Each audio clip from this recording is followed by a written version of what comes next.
Rooftop Sports welcomes you to a special presentation of the National Football League.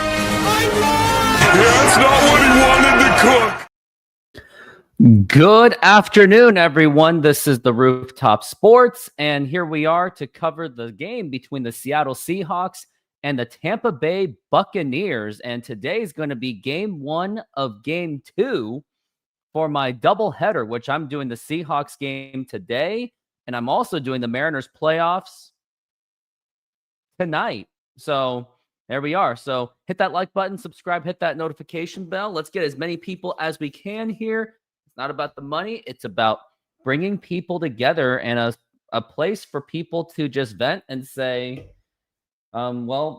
say either the Seahawks are doing really great or just express how much they stink, which may happen because they are going up against the Tampa Bay Buccaneers. They are 3-1, just like the Seahawks, being led by Baker Mayfield, the former Cleveland Brown. That's how I'm always going to remember Baker Mayfield. And we are now joined by Epic C Films and Epic C Films. How are you doing today? I am doing great today.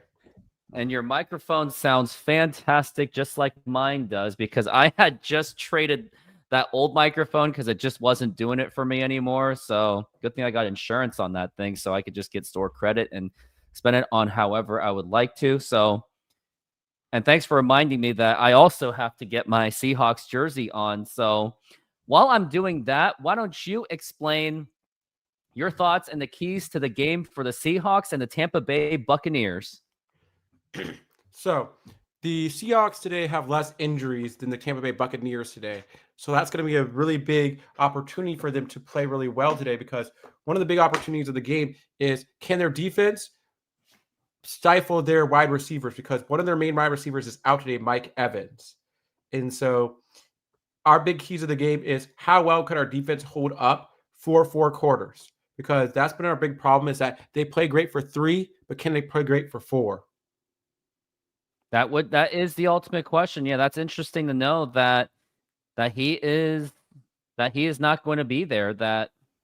Mike Evans, the longtime receiver for the Tampa Bay Buccaneers, will not be there. Yeah. And the Seahawks, being led by Sam Darnold, they are off to a pretty good start. They're going 3-1. They haven't lost since the opening week. Seahawks are now projected to actually win today, but projections don't mean a squat at all. Nope. And before we go into this, how's your fantasy football team doing? So I had a surprise player that had a play this week, and they actually did really well for me. It's our Shaheed from New Orleans, had 21.4 points for me. They're only supposed to get like half that. And obviously you can see that my fantasy football team is doing absolutely atrocious, where I am supposed to win. But well, at least I'm 2022 fantasy football champion. Well, the projections say 1 point difference right now. So you might lose another close one, but we don't know yet. Now, the question is, do you have a drink with you? No, I do not. Well, all I can say is cheers to a Seahawks game. Yes, it is. Cheers. Well, yeah, but this is a huge game, especially for the conference. This game is so huge because whoever wins this game is going to have a leg up in the whole conference. Ranking. Not only that, but the Seahawks also still have to catch up with the 49ers, who are still, I think they are now 4-1, despite the absence of Brock Purdy. So I think it's starting to be clear that maybe the 49ers just happen to have a really good unstoppable system. Now, here is the kickoff by Jason Myers, and we are underway, and the ball is loose. The ball is loose, and now that's going to be forced into a touchback. And now it is time for Baker Mayfield to lead the show. Yep, but the thing about about that is that the 49ers are one of the worst 4-1 teams because they've won games by small margins, a lot of their games. But they weren't good teams, though, weren't they? No. Okay. Well, now we've got 1st and 10, and I believe it's going to be ball on their own 20 or 25. Here's Baker Mayfield. It's on the 20. It definitely should not be 25. And now it's going to be a man in motion. Now here's Baker Mayfield going to hand it off to the running back, and he gets stuffed immediately. He is already met, and that's going to be a loss of at least 2 yards on that play. And that was Kobe Bryant with the blitz. And now we are at second down, and I would say about a 12. Baker Mayfield this season, 8 touchdowns and 1 interception. He was drafted by Seattle Water Bottles as the number 1 overall pick, a very controversial pick by Nelson. And I haven't even had time to see how he's doing this week. Number And 2 pick, actually. Number 2 pick overall. That's still very crazy. And now we've got 2nd and 11. Wasn't 12. Baker Mayfield has the running back right next to him. He is going to pass. Now here is the pass. That's going to be caught. And that is going to be a first down for the Tampa Bay Buccaneers. And that is going to move the chains right there. Mm-hmm. Interesting choice of now going with orange as their main color. Tampa Bay. It's their retro color, and back in the expansion days of the Buccaneers and throughout the 90s, while the Seattle Seahawks are going with their retro 80s, 90s jerseys. Players that are out is Devon Witherspoon and Julian Love. That's going to be pretty big losses for the Seahawks on the defensive end. So people are going to actually have to really step up. Man in motion is their tight end. That's going to be a fake handoff. And Baker Mayfield's going to throw, and that's going to be caught, and that's going to be past the 50. Now, that's going into Seattle Seahawks territory. Baker Mayfield was running out of room. He was getting pressured, but he still got the pass, and that's going to be a first down. Are you feeling nervous quite yet? No, I'm not. I am. Baker Mayfield has not had a great passing percentage this year. So, in some of their games, they've had close victories. So, yeah. And now we're at 1st and 10, and it's ball on the Seahawks 41. Man in motion. That's going to be a fake handoff. And he's going for a short pass, and he is already going to be. That's going to be still at least a few yards gain, and they are still moving it along. That was White with the reception.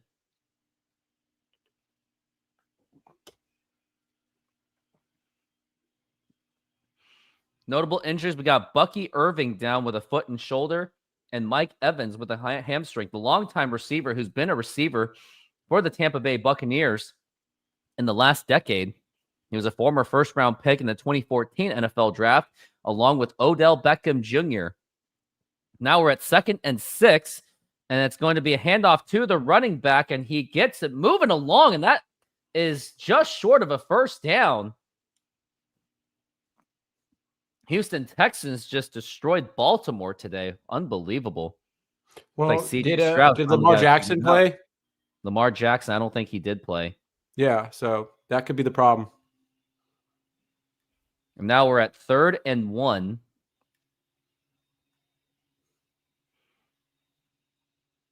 Yeah, CJ Stroud had 4 touchdowns. It's going to be 3rd and 1. If they could at least get the stop, it will hold them to a possible field goal. It's going to be man in motion. It's going to be handoff to the running back, and does he have it? And he is going to get the first down, and the Seahawks just cannot get a stop on anything. Cooper Rush was the quarterback for the Baltimore Ravens. He threw 3 interceptions today. Yep, that's what I thought.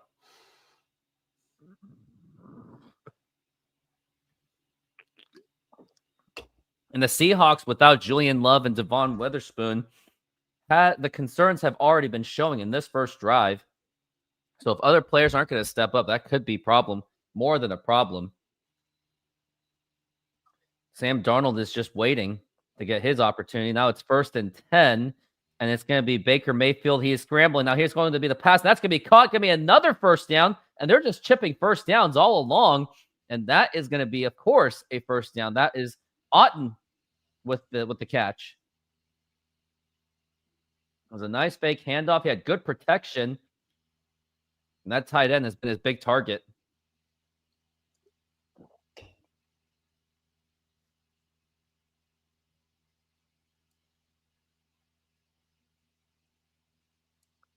And now it's going to be 1st and 10. Baker Mayfield is absolutely perfect. He's only been pressured once. Red zone percentage this season, 36.4 success rate. One of the worst in the NFL, but it may not matter. Oh, big loss right there. The Seahawks were not fooled on that one, and that's going to be a long second down for them. Mm-hmm. Dallas is beating up on the Jets for anyone that cares. Indianapolis, 40-6 victory over the Las Vegas Raiders, and looks like the Geno Smith era isn't going so well with the Raiders. People are saying, should they replace him now? I mean, I think that's already that's like a rhetorical question at this point. And now we're at 2nd and 14. And let's see what they've got next on this one. It's going to be a pass. And now it's getting broken up just a little bit. Now he has to scramble outside, and that's going to be a pass. That's going to be caught. It's going to be a little bit of a gain, but it's going to be about a 3rd down, I think about a 10.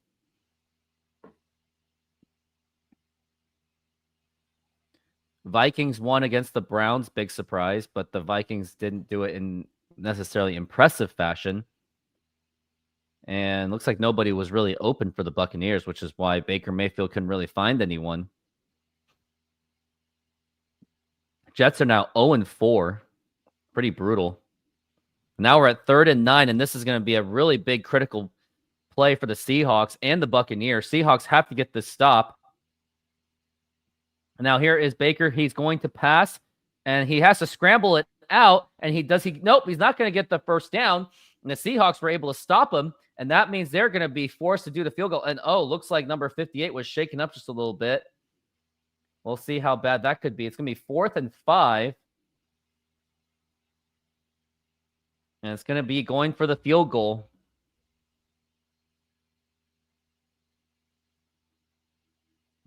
This is Chase McLaughlin. He is 9 of 12. He's at a 65-yard field goal this season.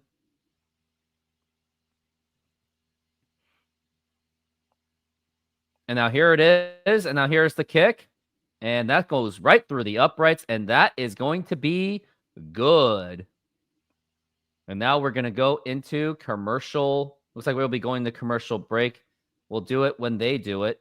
And yep, it is going to be commercial break. Senor, tell me how you make a thin crust Sahara pizza. With your hands. Cornmeal.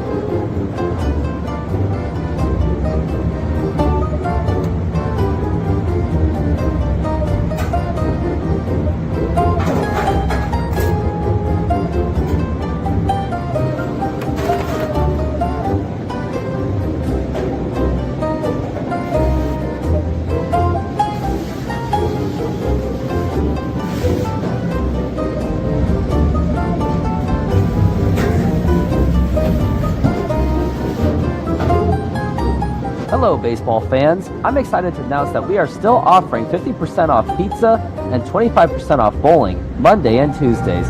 Head on over to Snoqualmie Sahara Pizza. This deal will go through May. And that's how you make a Sahara pizza. Beautiful thin crust.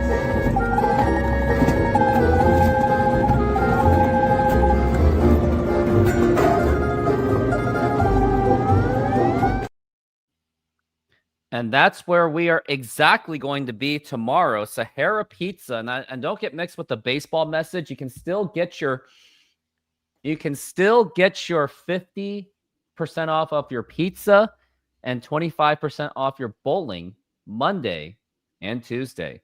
So take advantage of that. And Epic Sea Films, what are you going to have tomorrow when we go there for our hockey draft? Maybe Mexican food. Did you feel it was very authentic? I just felt that it was better. And I've talked to other people I know that have been to that place, and they agree the Mexican food is better. You think it has more of a future than the pizza place? Yeah, I think the Mexican food truck is actually better. I haven't had their burgers yet, so I don't know how that compares. But I've known some other people, and that's the consensus I've been hearing. I challenge you to try out their pizzas. No, not the pizza. I challenge you to try. Challenge you to try their burgers. Okay. Yeah. So that's kind of where I'm at. That's where I'm at. So I know what it is.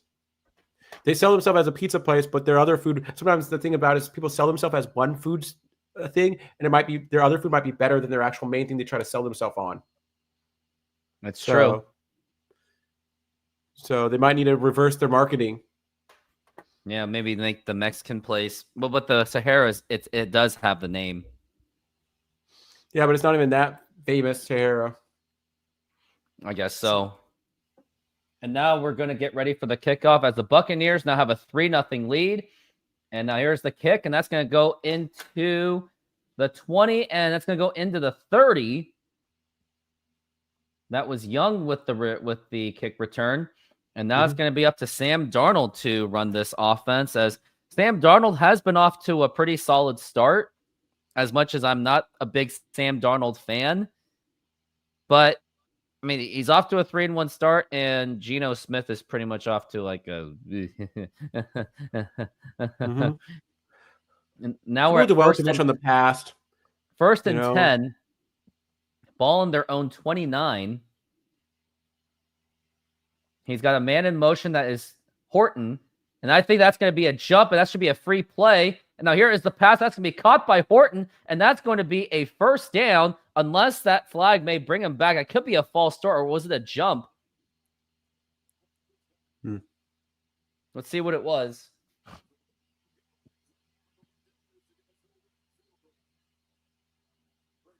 They're conversing and see what it's about.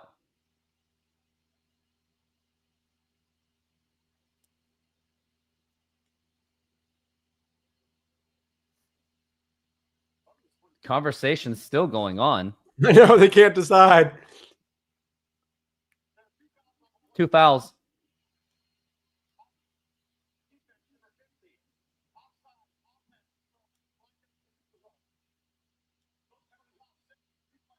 Replay first down, so basically the play didn't even happen. There's a joke about the Seahawks that after 3 years they'll get rid of Sam Darnold and they'll go with Zach Wilson next.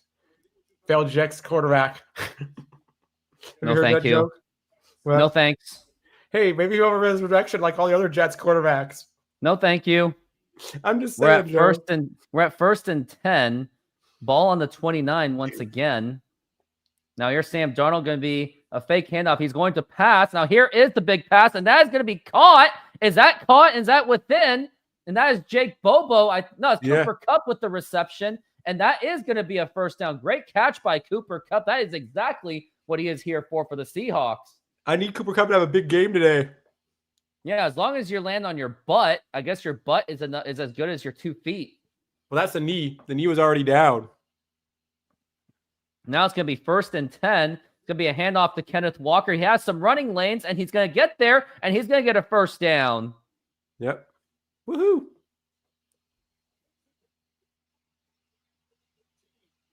Yep, it was a huge pickup of 13.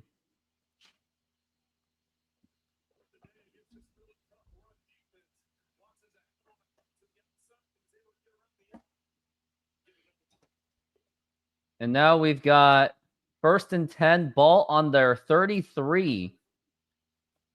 And it's going to be another handoff to Kenneth Walker. He doesn't really get much. It was kind of predictable.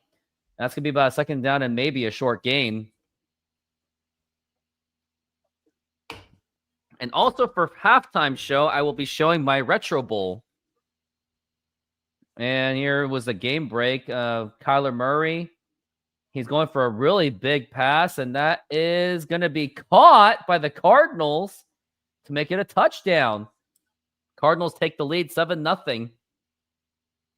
They're 6-2 in their last 8 home games. Now here's Sam Darnold with the pass or a toss over to Kenneth Walker. Gets him open, and he gets a huge gain on that. That's going to be about a third and short. But we have a flag. That could be a holding call.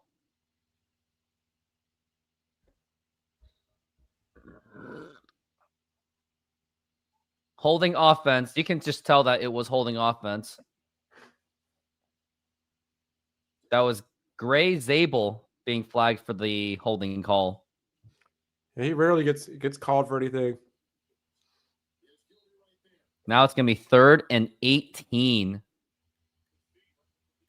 I think it's, 2nd and 18. I was like, there should be a loss of down on that. Now Sam Darnold's just going to have to go for a big pass, and it looks like he's going to. He's got 3 receivers out. Kenneth Walker, the only running back right next to him.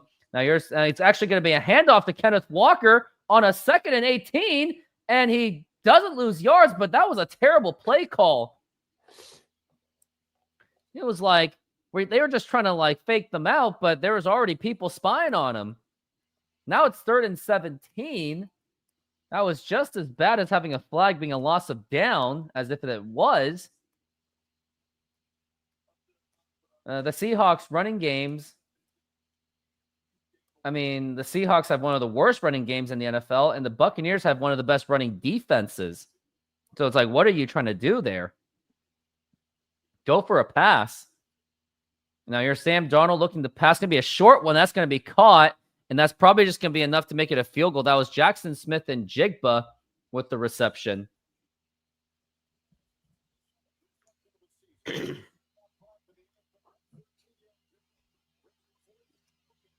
It's going to be a 4th and 3.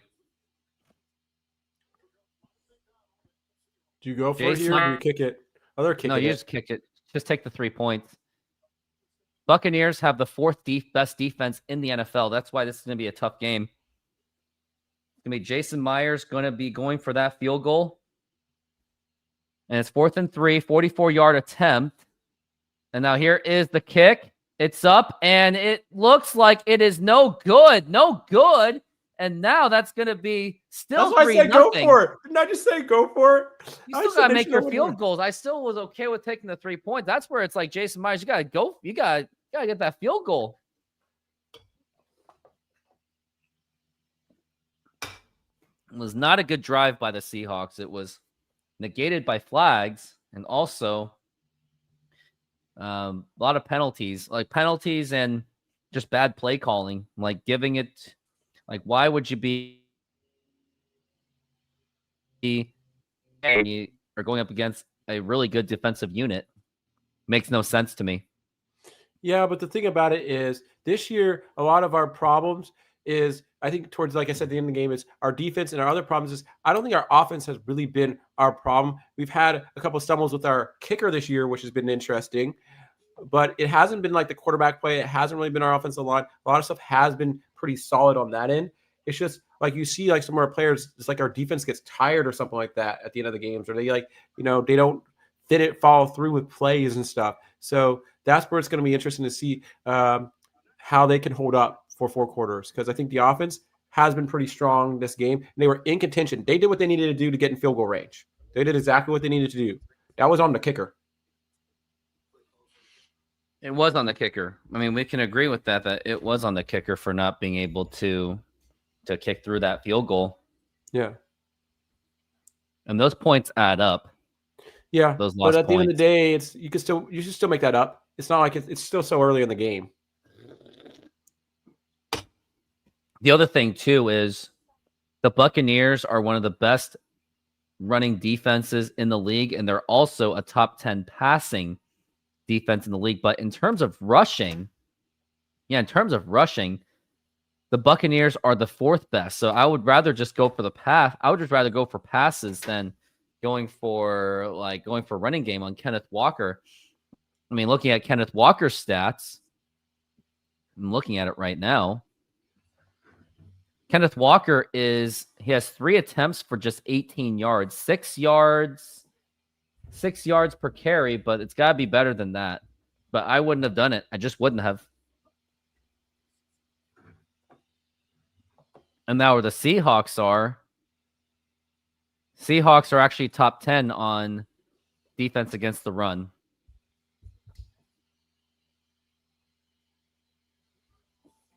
And we are back from the break. Now here's Baker Mayfield, who has pretty good field position because of that missed field goal by Jason Myers, and he's going for another fake handoff, and he's going for a big pass, and that is going to be incomplete. And I wonder if that's going to be a pass interference. Nope, it's not going to be. And that is going to be 2nd and 10. It's not the greatest field position, because if they would have got a touchback, it would have been 35-yard line anyway, and they're at the 34. So it's not any improvement. It's neutral.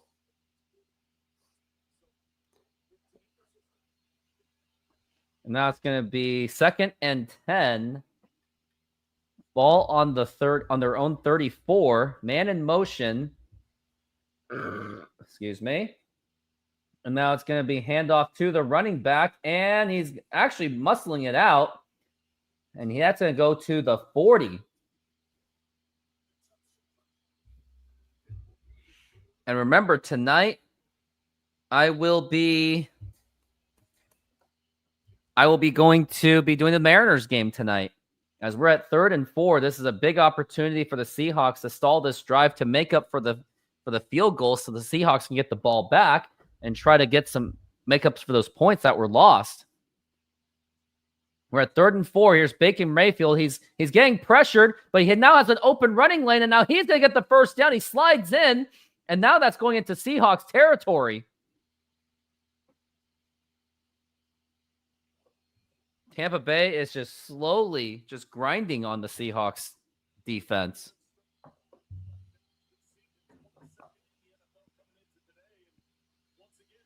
In the passing game, the Buccaneers are a top 10 team in the pass. Excuse me, they're actually in the middle tier. Buccaneers have had 10 plays. Seahawks have had 5. Now it looks like it's going to be a running play. Man in motion. And it is going to be a running play. And that doesn't really get much. It's maybe going to be about a yard on that play.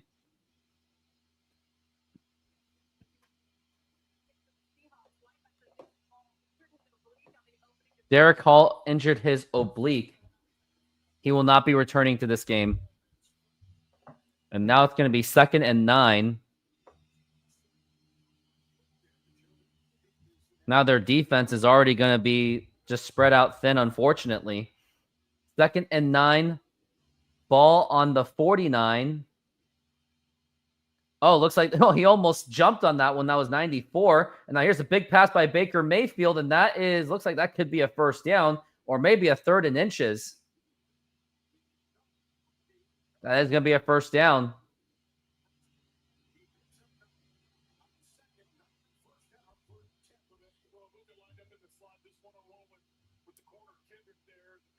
This does not look good. That looks fine. I am not worried. I am. I don't get worried easy. I do. Now it's going to be 1st and 10. And they're in Seahawks territory. And it's going to be a handoff. And he escapes some tackles. That's going to be about 2nd down and about an 8.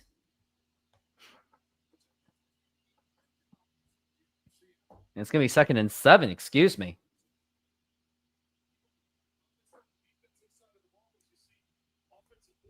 It's going to be Josh Grizzard, offensive coordinator.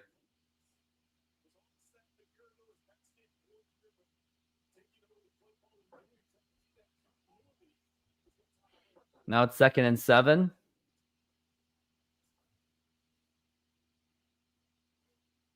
And now it's going to be a fake handoff. And now here's a big throw, and that is going to be incomplete. No flag, so it's going to be 3rd and 7. And the Seahawks really got to get this stopped. And it's going to be a flag. We got a flag out there. Oh, the late flag.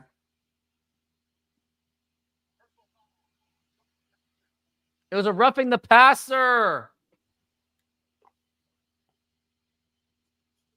Like, what are you doing? Now, let's see how bad this really was. Oh, that was a low blow. That's going to get you every single time. Do you think that was on the motion, or do you think that was... There was already a guy tackling him, so the guy tackled him into the other guy. So you can really blame the Seahawks guy for that? And it's going to be 1st and 10. But you really blame the Seahawks guy for that because that was already a guy tackling the Seahawks guy at the low end anyway. But he had his arms out. Yeah, but that's still... Now here's Baker Mayfield. He's looking to pass. He gets pressured, but he's scrambling. And he will slip and fall, but he still gets a gain out of it.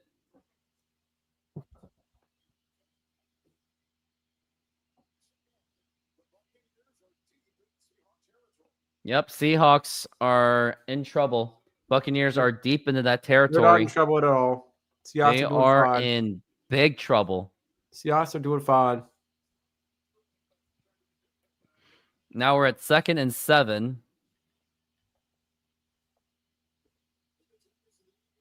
And it's going to be the end of the first quarter.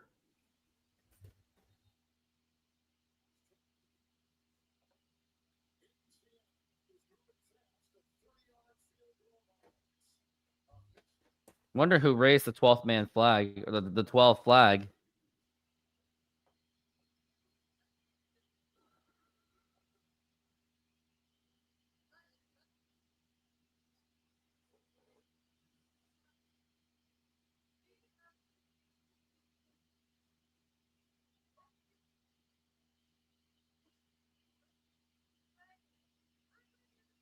Doesn't say who raised the flag.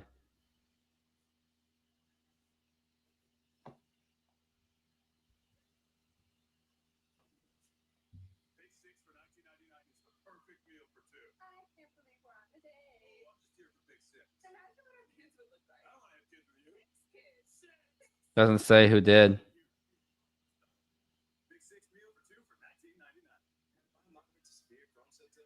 Can't find anything.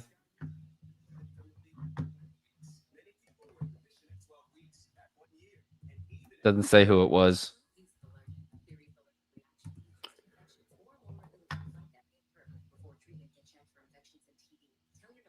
Yeah, I give up. Oh, you're the guy with the comment. Of course you are.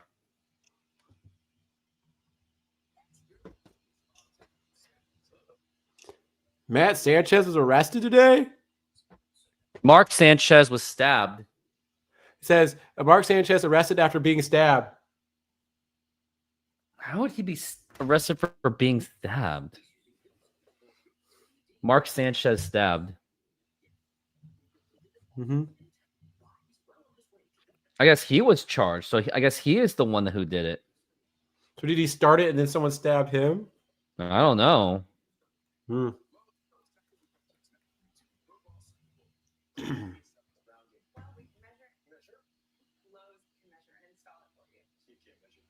That's crazy.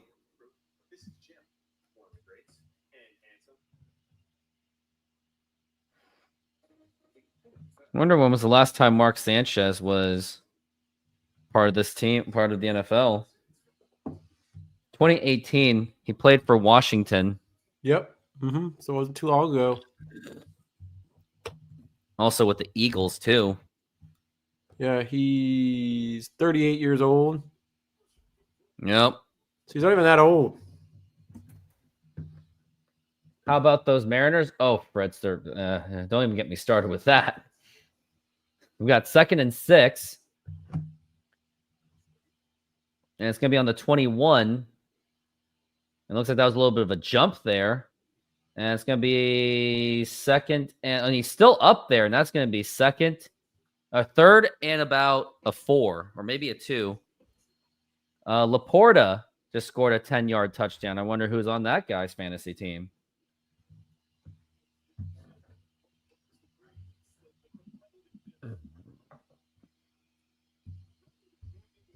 Now we're at 3rd and 4. On 3rd down conversions, the Buccaneers are 2 for 3. Buccaneers have dominated the possessions. 3rd and 4. Now here is Mayfield looking to pass. That's going to be caught. And he drops the ball. That's going to be incomplete. Yes. 4th and 4. That's going to force another field goal. Mm-hmm.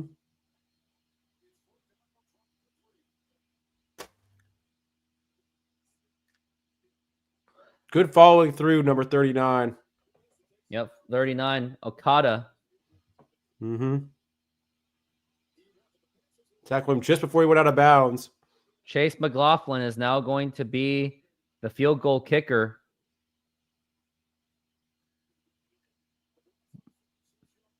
.36 yards. Now here is the kick. And that goes right through. And that is going to be another field goal for the Buccaneers. And now they have taken a 6-0 lead. We have 14 minutes left on this half.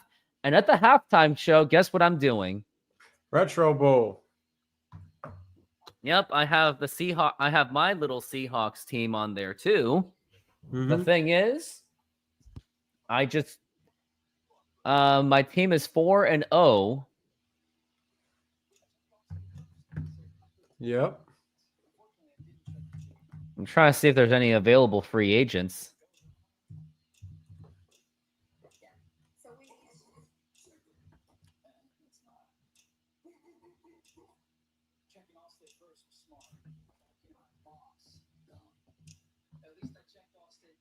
Let's see if I have any quarterbacks available.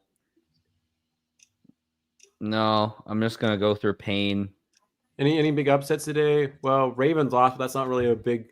It's kind It's of a not big an upset. upset. Not really. No, and then Panthers beat the Dolphins. Not really an upset.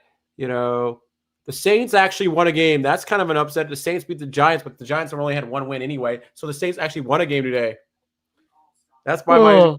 So they played such a bad. So that means who's worse, the Giants or the Saints? They have the same record now. I don't know. Or is it the Dolphins? It's like almost every team has a win now.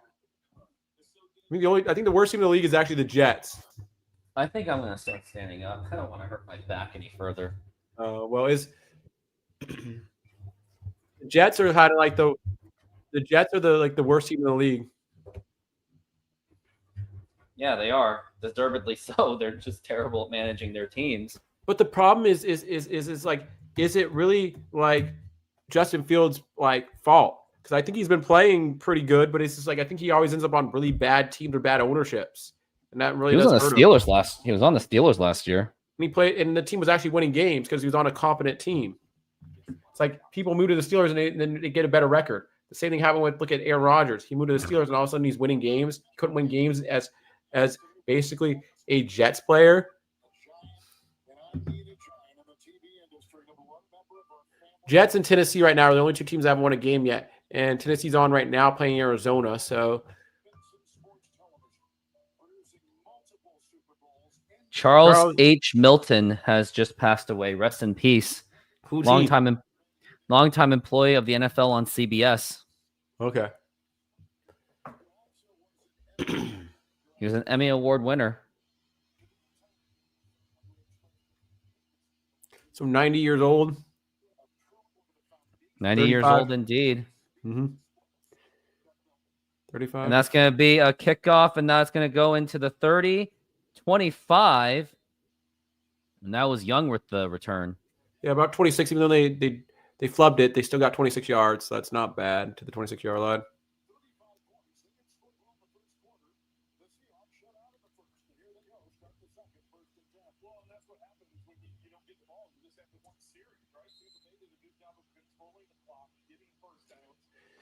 At the rate we're going, I think they're going to re-sign Darnold at the end of the season.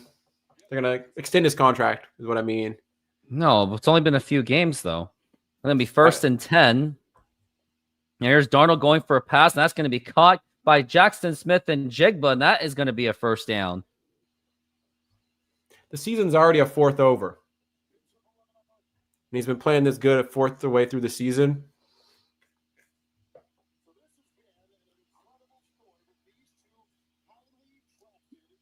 Both of them, Baker Mayfield and Sam Darnold, were drafted in the same year. Yeah. Mayfield is number 1 and Darnold number 3, and they've been going through a lot of journeyman stuff. And now here's going to be a pass by Sam Darnold. That's going to be incomplete. Ball intent, and that's going to be a flag. And that could go in the favor of the Seattle Seahawks. Is that what could be a defensive pass interference? Pass interference on the defense. That's going to obviously be an automatic first down. The guy was trying to rip his inside of his jersey.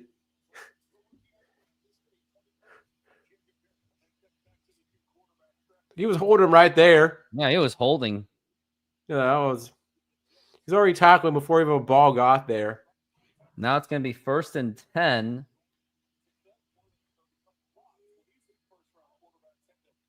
He's going to be man in motion. That's going to be a handoff to Charbonnet, and he gets stopped immediately and loses already a few yards. And honestly, I think the Seahawks better look for a new running back. Quarterback selected in the first round in 2018 was Baker Mayfield, Sam Darnold, Josh Allen, Josh Rosen, and Lamar Jackson. A very deep class of college quarterbacks at that time. Who's Josh Rosen? I don't even remember him. One of the biggest busts in NFL history. Well, it's because they drafted Kyle Murray, who hasn't been better than him. I don't know if the guy would have been better than Kyle Murray because Kyle Murray hasn't been squat. No, Josh Rosen was really bad. He was now really we're at bad. second and third. He was that bad. 2nd and 13. And seconds are going out of the clock. And now here is Sam Darnold looking to pass. Now here's a big pass. That's going to be caught. He loses the ball. And that's going to be incomplete. A drop pass by Jackson Smith and Jigba. And now they're going to have to come up with something huge.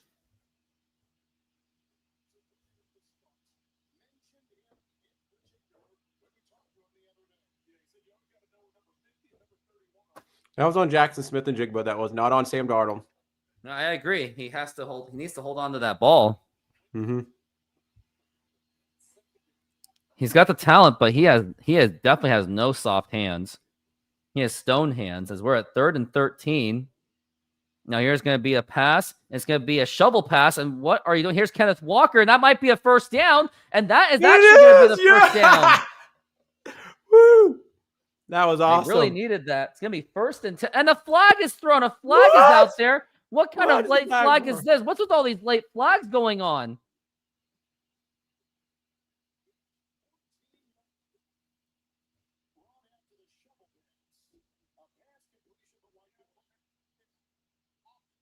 Twelfth man on the field. Oh, ineligible man downfield. Yep. It's like, pay attention, guys.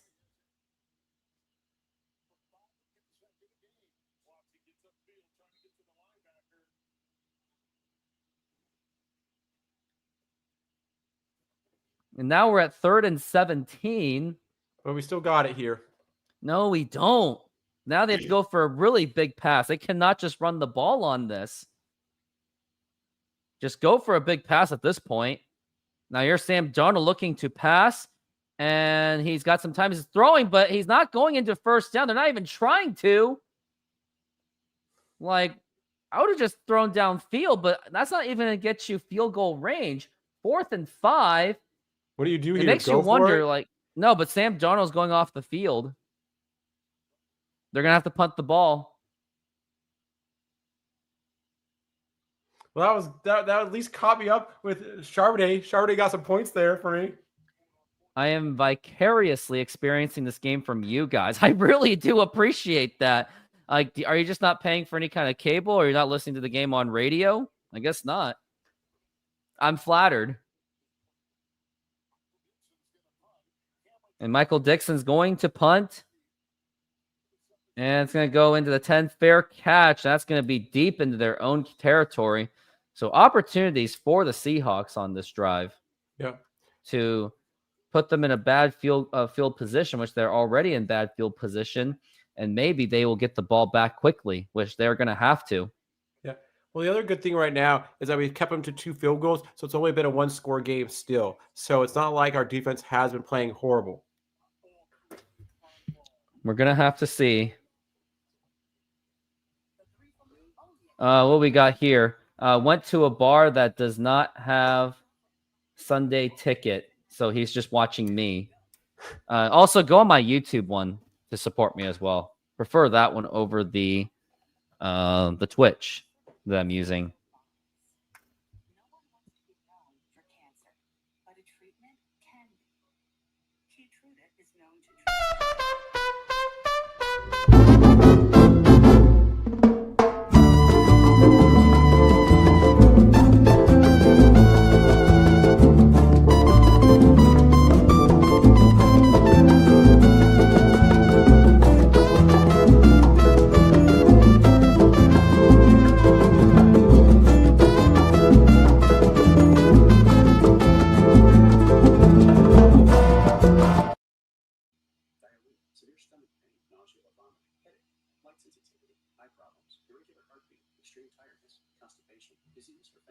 Here we go. I think it's going to be great. We're going to stop him here, and we're going to get the ball back with good field position. And I think everything's going to work out. We might even get a safety. Let's see if we can pull off a safety here. No. Baker's too mobile. Hey, you never know. We might get to Baker. We've been making a move. I don't know.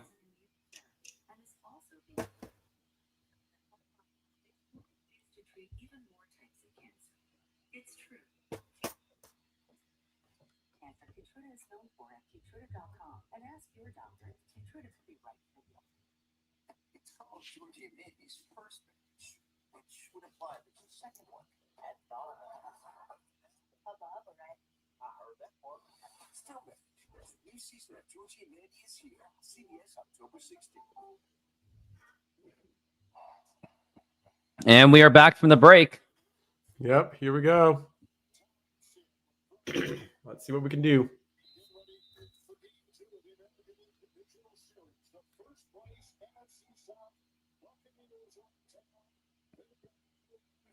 First 10 passing attempts. They've been pretty good for Baker Mayfield. Now we're at 1st and 10, and that's going to be a handoff, and that's going to be maybe a 1-yard gain.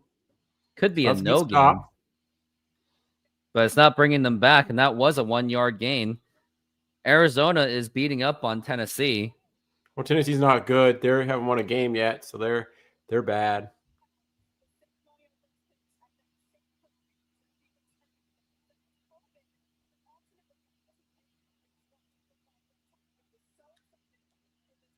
Now we're at 2nd and 9. How's it going? Thank you for being here. Now here is Baker Mayfield going for a pass. He's on his own end zone, and they lose yards on that one. And that's going to be about a 3rd down and very, very long. Yeah, and now I wonder what they're going to do. The question is, are they just going to hand the ball, or are they just going to try to throw downfield? But they're at a 3rd and 12, and they're well deep in their own territory. Yep. 3 plays for negative yards. They have 3. And look at all those Buccaneer fans. Seahawks fans are not exactly showing up for this, as we're at 3rd and 12.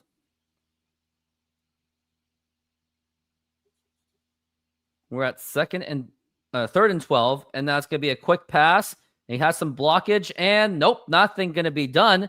And finally, the Seahawks are going to be forcing a punt, and here is what I've got to say about it.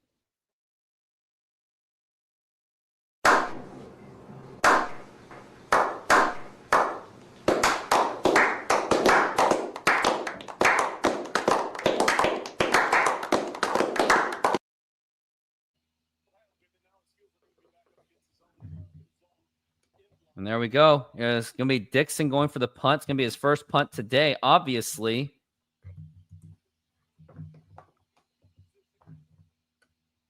It's going to be 4th and 7. And now he's going for a punt, and he gets it off well in time. And it's going to go into the 50, and it's going to keep bouncing and bouncing. And they will let it roll into the 41. So still a pretty good field position for the Seahawks, but they're going to have to figure this out. I mean, they're going to have to score eventually.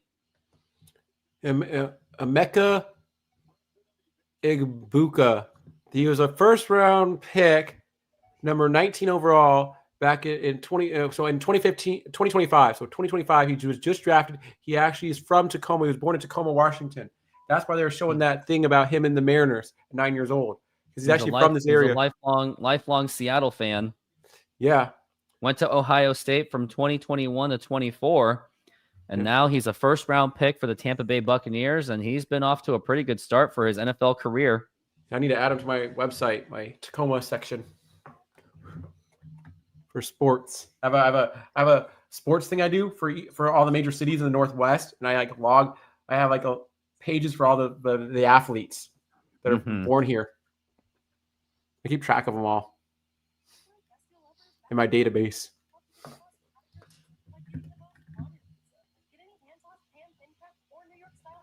So I just got to keep reminding myself that this Domino's pizza is not that good. So I'm just going to show another pizza commercial. We're making half pineapple, half tiki with barbecue chicken. You put the garlic.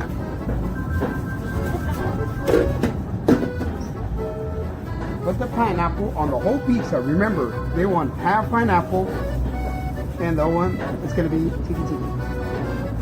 tiki. Tiki with pineapple, garlic, feta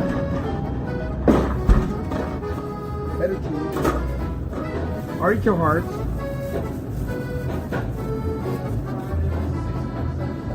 and the chicken. And we're going to spread some barbecue on top.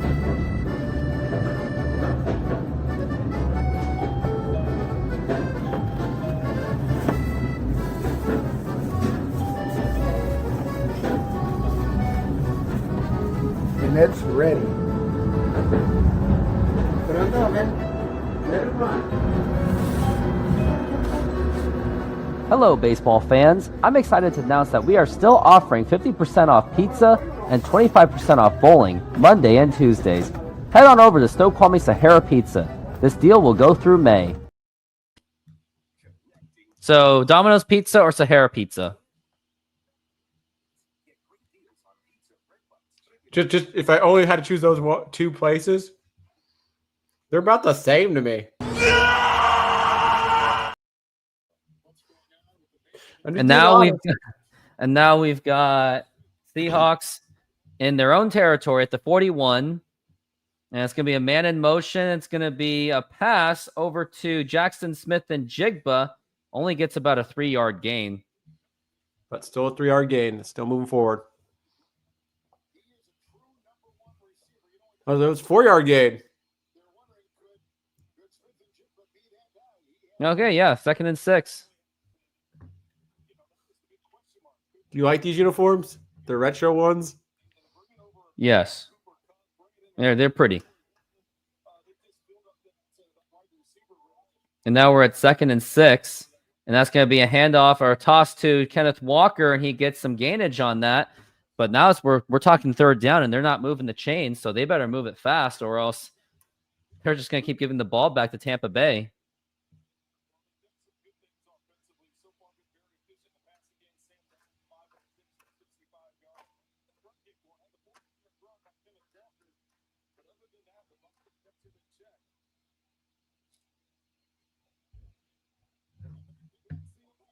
Now we're at 3rd and 4.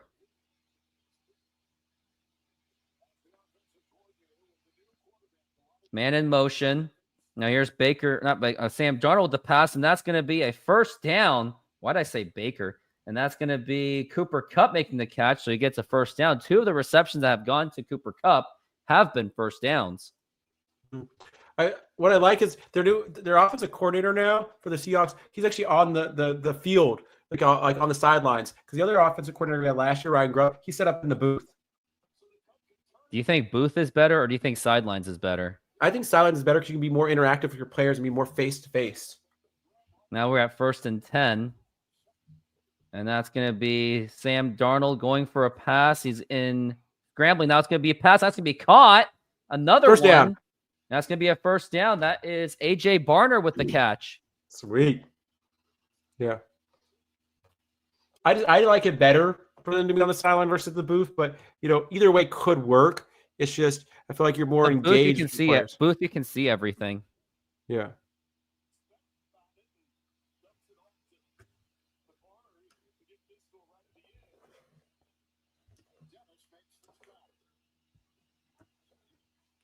Now we're at 1st and 10. And it's going to be Jalen Milroe going for an option. And the ball drops, and that could go to Tampa Bay. What were they doing? What kind of play call was that? And Tampa Bay may have gotten the ball. They did get the ball.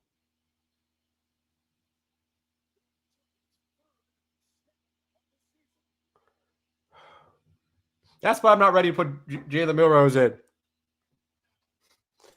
Yeah, not a good play. I hate those option plays. I hate them. Shouldn't that be an incomplete pass? No, because it was going behind. Oh. So it's not an NFL pass. What are the Seahawks? Yeah, like you said, like that was not a good play call. They're trying to utilize Jalen Milrose, and I'm like, you don't need to use Jalen Milrose to get him experience. Not right now, no. If you believe in Sam Darnold, why play Jalen Milrose at all? That was bad. No, but do you Look, know what I'm man, saying? last week versus Eagles, we got spanked. Oh, he's a Buccaneers fan. Look at him. Yeah, but think about this. What if you believe in Sam Darnold, why are you ever playing Jalen Milrose as your starting quarterback in situations like that? Just because you want to get him more experience? Especially when he's very raw talent. He is so raw talent. So it's like, look at this. If you know Sam Darnold is that much better, then it's like, you should just let him sit. Like, look what they did with like what Green Bay does with Jordan Love. They never played him at all till like he got 3 years into his career. You know, he just sat, did nothing. They just played Aaron Rodgers. It's like just because they think he's such a good runner, I'm like, if they were going to utilize him, just make him a runner. Just make him the running back. Yeah, I think Jalen Milroe is a great running back. I thought that was a terrible idea. Yeah, the best thing to use Jalen Milroe as a running back right now. He's a great runner.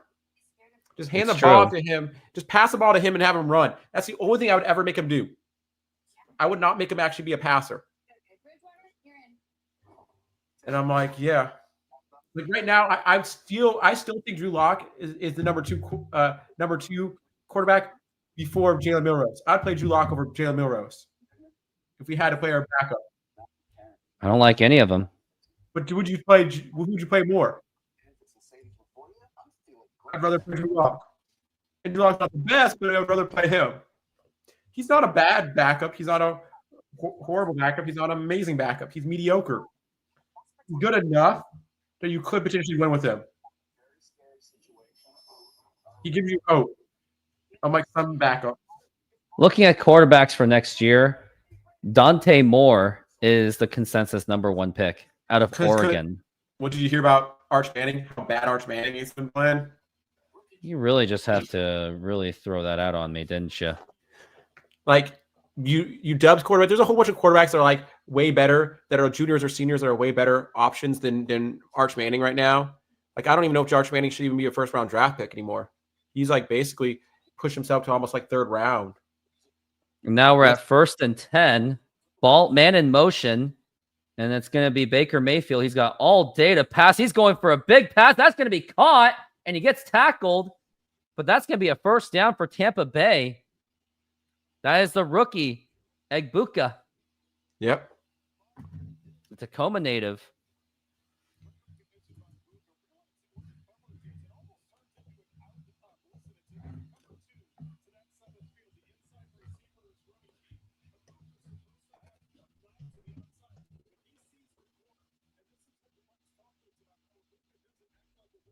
Now it's going to be 1st and 10 for Egbuka and the Buccaneers. And it's going to be that's going to be a big loss of yards on that one. Yes. This Buccaneers fan, Archie, is not his uncle. As Arch Manning is the son of Cooper Manning, where Cooper Manning was brothers with Peyton Manning and Eli Manning. Mm-hmm.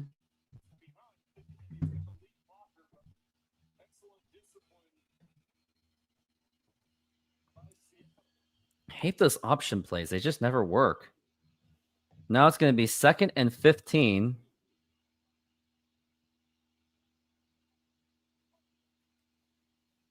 Now it's going to be Baker Mayfield. He's getting some pressure, and he's scrambling out, and he's going to get maybe about a couple yards gain on that.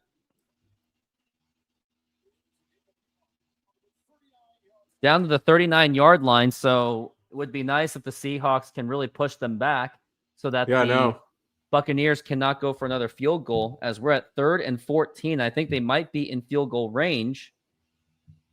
It'd be a really deep attempt, though. Yeah, but we've had kickers are now making like 60-yard field goals nowadays. So it's like if it's 60-something, they could attempt it. Now we're at 3rd and 14 in Seattle territory. This is very critical for the Seahawks. And now he's going for a pass. Oh, here's a blitz. And that is going to be, and he's still running, still getting on top. Can't get the stop. And I think that's going to be a first down for the Buccaneers. But there's a flag on the play. And I wonder what this is about. Offsides by somebody.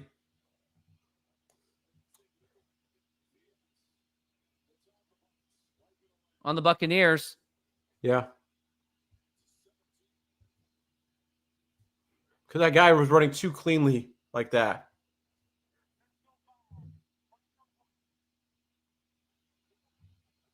It's a first down, so they call the flag for basically nothing. Oh, it was first. Who's the call on? Nobody. There was no flag.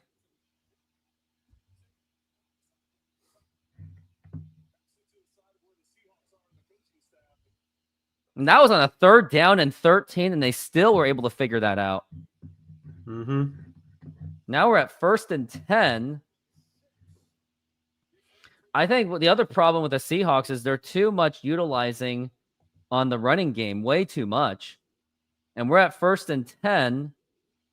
And now it's going to be a fake handoff, and it's going to be no, he escapes the tackle, and they're not able to get the tackle, and that got another 6 yards on that. That was Johnson with the reception, and he avoided the tackle. I mean, this is where you're seeing the problems of not having Devon Witherspoon and Julian Love. Now, looking at the stats, Sam Darnold only has 8 passing attempts, and he's 7 for 8, while the Seahawks are running out almost as much as they're passing. And now we are at the 2nd down and 4. They really got to get this stop. Got to do more than just stopping them to a field goal. Now it's going to be plenty of time. And he gets it to the running backs. It's going to be another 1st down. And that is going to be the 1st down. And now it's going to be 1st and goal. That was White with the reception. Now we're at 1st and goal, and we're getting close to that 2-minute warning.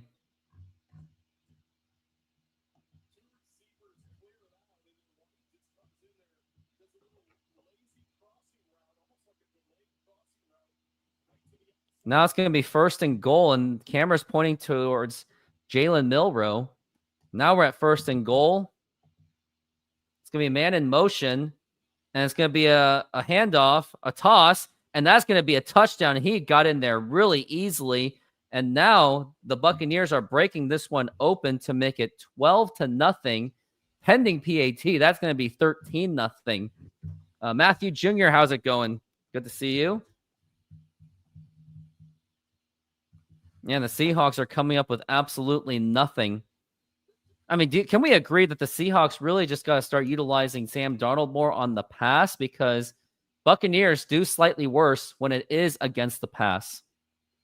It was just that one play that screwed us over. That was not a good play call by. But even before that, and that's going to be a kickoff. We were doing fine before that. It was just that we missed that field goal. That was on Jason Myers. And the other play call. So you can't blame any of this on Sam Darnold. It's all based on our offensive. I'm saying that they have to utilize the passing game because Sam Darnold only has 8 attempts, but when he does make the pass, he's been very accurate. Yeah. And excuse me, let me go to the bathroom. And if I'm not back in time, I don't know, talk about what the Seahawks should do next on the next drive. Try our delicious burgers today. Satisfy your cravings with our mouth-watering burgers. Double cheeseburger with classic double beef patties with melted cheese, lettuce, tomatoes, onion and house sauce, a fresh, flavorful delight. Double bacon cheeseburger, crispy bacon, fried onions, barbecue sauce, and double cheese. Double guacamole bacon burger, double cheese, crispy bacon, guacamole, lettuce, tomatoes, onions, and our special house sauce. Pair any burger with fries with an ice-cold drink for the perfect meal. Come down and taste the difference. You can only find these burgers at our Snoqualmie Mexican food truck. Hello. So the thing about it, like we were talking about, is that we had two bad plays, and that kind of messed us over. Beyond that, we have been moving the ball. We have been doing really well, I think. So I think that's not really our problem. It's just I think it was a bad offensive play call to use. Like the times I've seen Jalen Milrose in the game have not been great, and the only way to use Jalen Milrose right now is kind of as a running back is the best way to use him as. Like just hand the ball to him and run. And the other one I've seen, it was just he missed a kick. You know, that's happened twice this season. You know, and so I've seen Jason Myers do this before in other seasons where he. You know, every once in a while he'll miss like a 40-yard field goal, and you'll be like, "Why is he missing one?" It just happens. He just doesn't seem to be the kicker that he used to be. Is it time to now get a new kicker? I mean, let's look at Jason Myers' numbers. I mean, we can say the worst kicker was easily Blair Walsh. He didn't even last the whole season. Well, he that did. Moody guy. Remember Moody was the guy for the San Francisco this year? He was bad. And that's why he lost his job real quickly. Yeah. In 2020, he was a 100% field goal kicker. Mhm. He is right now an 81%. So it's actually, and also 21 was a 74%. Wow. 22 was one of his better seasons at 91. But the guy I really missed most was Steven Hauschka.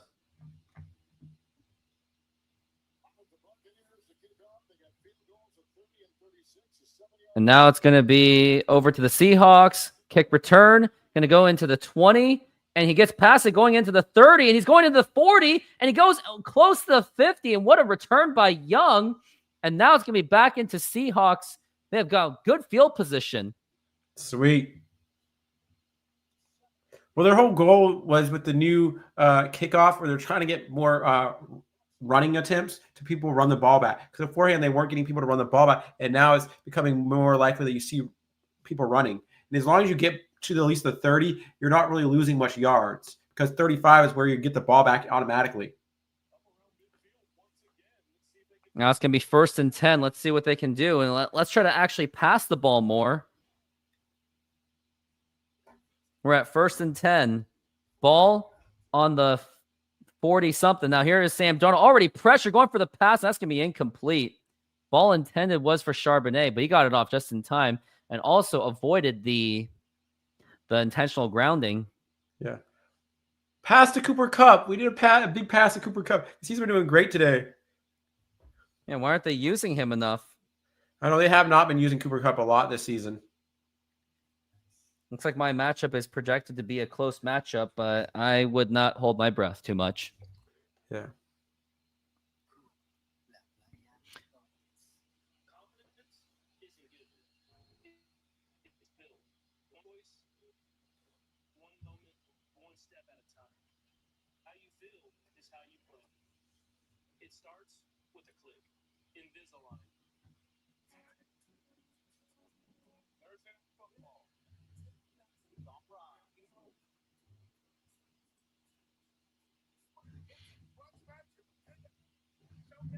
Oh, what we got here? Flick of the switch.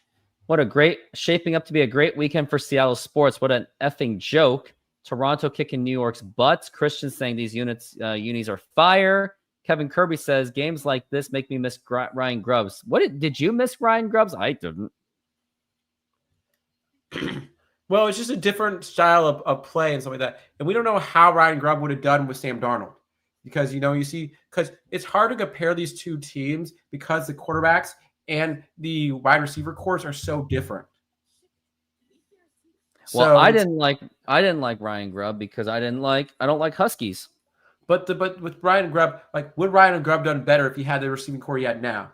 There would have been more passing opportunities for Sam Darnold. I'll say that. And would we have been better and would we have had less red zone incompletions?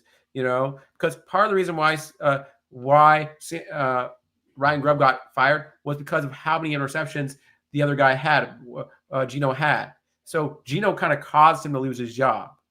Kevin Kirby said that he's also an air raid guy, so he's a little bit different. Yeah. So it's a different. No, flicking a switch. I hate the Huskies. Don't stop. Huskies are great. No, I am not a Husky fan. Do not say I'm a Husky fan. Here's the thing. Even their national championship run couldn't even convince me. Go Bucks, go Rams. Man, you are anything but a Seahawks fan, BC, aren't you? Seahawks are great. No. This game's not over yet. Switch. Stop it. I am not a I'm not a Huskies fan. Now you're Sam Darnold. Oh, yeah, BC, the Dodgers guy. We're at 13-0 Buccaneers, 2nd and 10, ball on the 46 of their own territory. It's going to be a handoff to Charbonnet, and he gets at least a few yards gain. Maybe it's going to be a 3rd and 5. Flick of the switch says, too bad for me.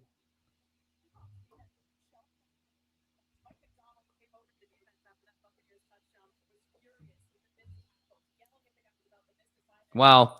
Mike McDonald was yelling at the guys. Wonder if he was doing like his Josh McDaniels yelling.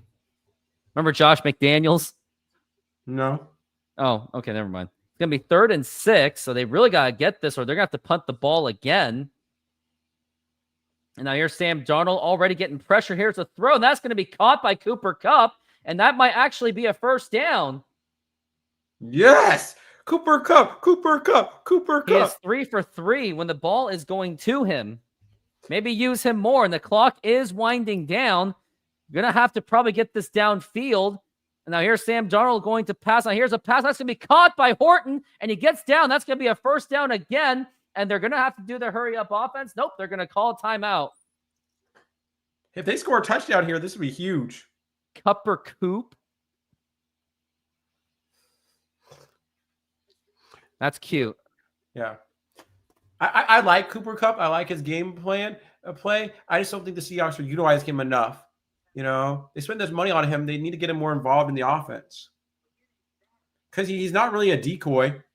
Everyone knows they're going to mostly pass it to JSN. So they're not even, so there's no worried about playing him. And you know who's been stepping up good this year has been Torrey Horton. Torrey Horton has been, he's making the big plays when he has to. He's making it seem like we had a good move getting rid of MVS. MVS. Martin Valdez-Scantling. Like I would know. He was basically, he used to play for the Kansas City back in the day. Going to be first and 10. Big receiver, but he basically. Now here is going to be a pass, and now Sam Darnold is going to be pressured, and he's just going to have to throw that. Oh, it was intended for Cooper Kupp, but that's not going to get a first down. Not at all. Oh, but that was close. It was definitely close. You are not wrong on that one. Yep.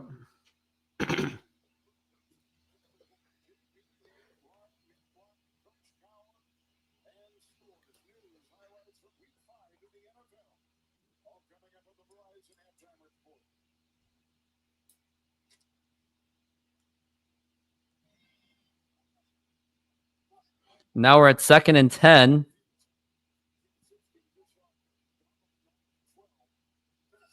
And now it's going to be to pass. And now here is the pass. That's going to be caught by Cooper Kupp again. But the clock is now running down. It's going to be 3rd down. I think they're just going to do the hurry-up offense. They're really... timeouts. Yeah, they're going to call another timeout. They kind of burned a few seconds on that clock. Not exactly good clock management, if you ask me. But I'm getting points for Cooper Kupp right now. It's how my fantasy day. Well, I ain't getting anything. My fantasy team is doing absolutely terrible. No, well, I'm really good at choosing players that score a lot of points. Like I'm really good at just like happen to be picking the right ones. Because my running back did great today. Jonathan Taylor of Indianapolis, having a great season. Yeah. You have to like really like just. Your team's not bad. It's just sometimes it's the luck of the matchup you get the week you get it. Remember last week someone won with less than 90 points? So it's just the luck of the draw. I hate it. And now we're back from the break. It's going to be 3rd and 4. And now here is a pass that's going to be caught. You get out of bounds. Get out of there, man. And that is number 18 with the catch. That was Arroyo making the catch. Mm-hmm.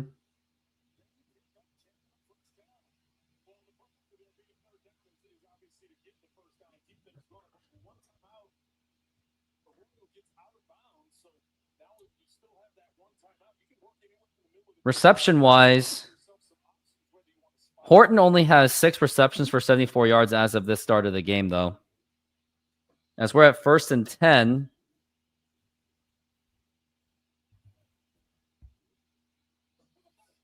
And now it's going to be looking to pass. And now he has got some time. That's going to be a big throw. Not really a big throw. He's going to get the first down. That's going to be A.J. Barner with the catch. And he must probably call a timeout, or they're just going to spike the ball. I think they're going to... No, they're just going to go for a play, but they're wasting so much time. 15 seconds left on the clock.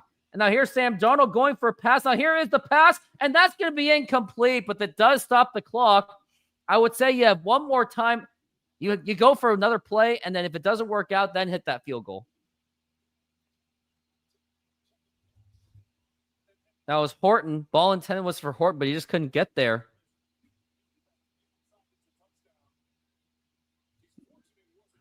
That almost was picked, too. Mm-hmm. Now we're at 2nd and goal, and it's going to be the goal line.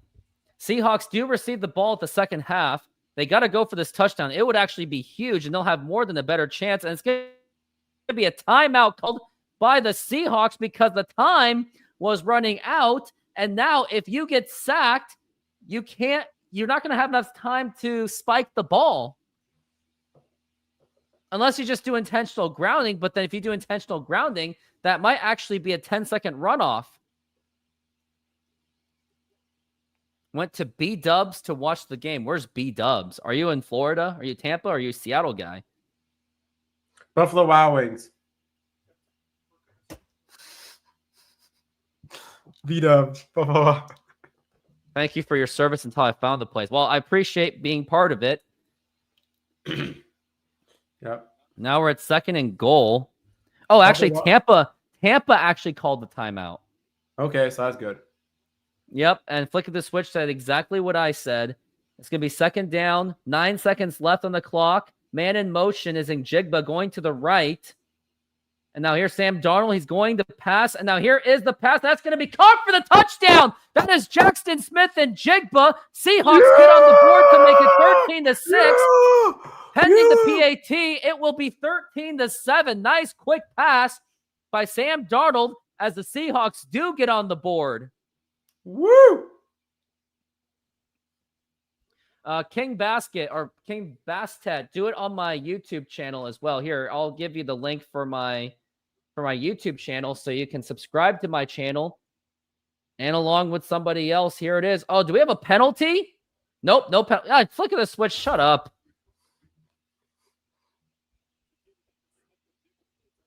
And now we're going for the kick. And now here it is. And that is good. And that is going to be the Seahawks getting on the board. 6 seconds left. Wow. See, just like that, the game now doesn't seem as bad as you thought it was. We need one good drive. And you notice they didn't put Jalen Milrose back in there. I know it's you know, I see potential in Jalen Milrose, but right now what I see what I like about him is what I've seen from him is his running ability. Like he's a better runner than like Russell Wilson potentially. Jalen Milrose. His name is Epic C Films. Mm-hmm. And OKC No Face, nice to see you here. Yeah. Yep. I'm C Films. Yep. I'm Epic. He's the Epic Man. Yeah. Because I'm not in this place. I'm outer space.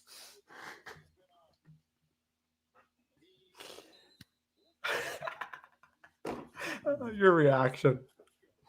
COVID, this is how. And we got a kickoff.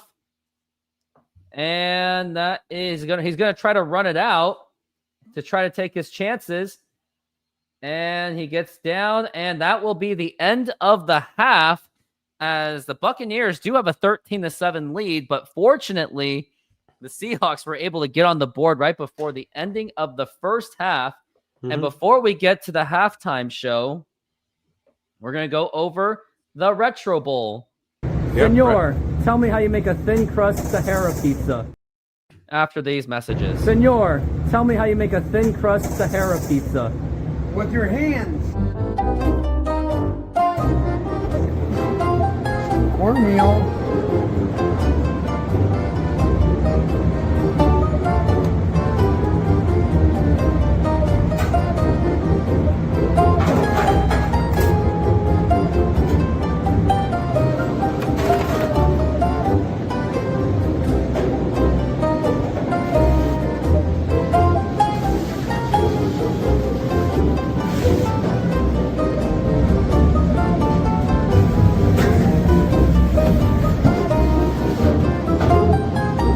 Hello, baseball fans. I'm excited to announce that we are still offering 50% off pizza and 25% off bowling Monday and Tuesdays.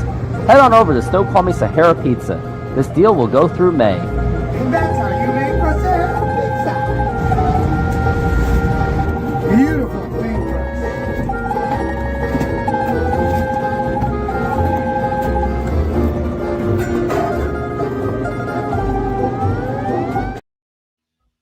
And look, here we are. We are doing the Retro Bowl show. And before we do, hit that like button, subscribe, hit that notification. And this is our halftime show. And look at my team right now. My beloved Seattle Seahawks are now 4-0.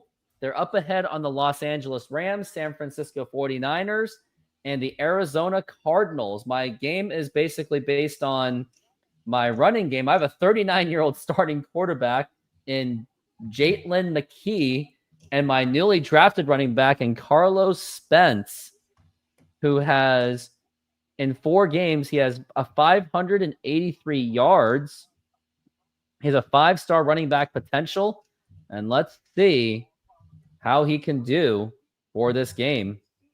If you could, would anyone take a Seahawks loss for a Mariners win? Heck yeah, I would.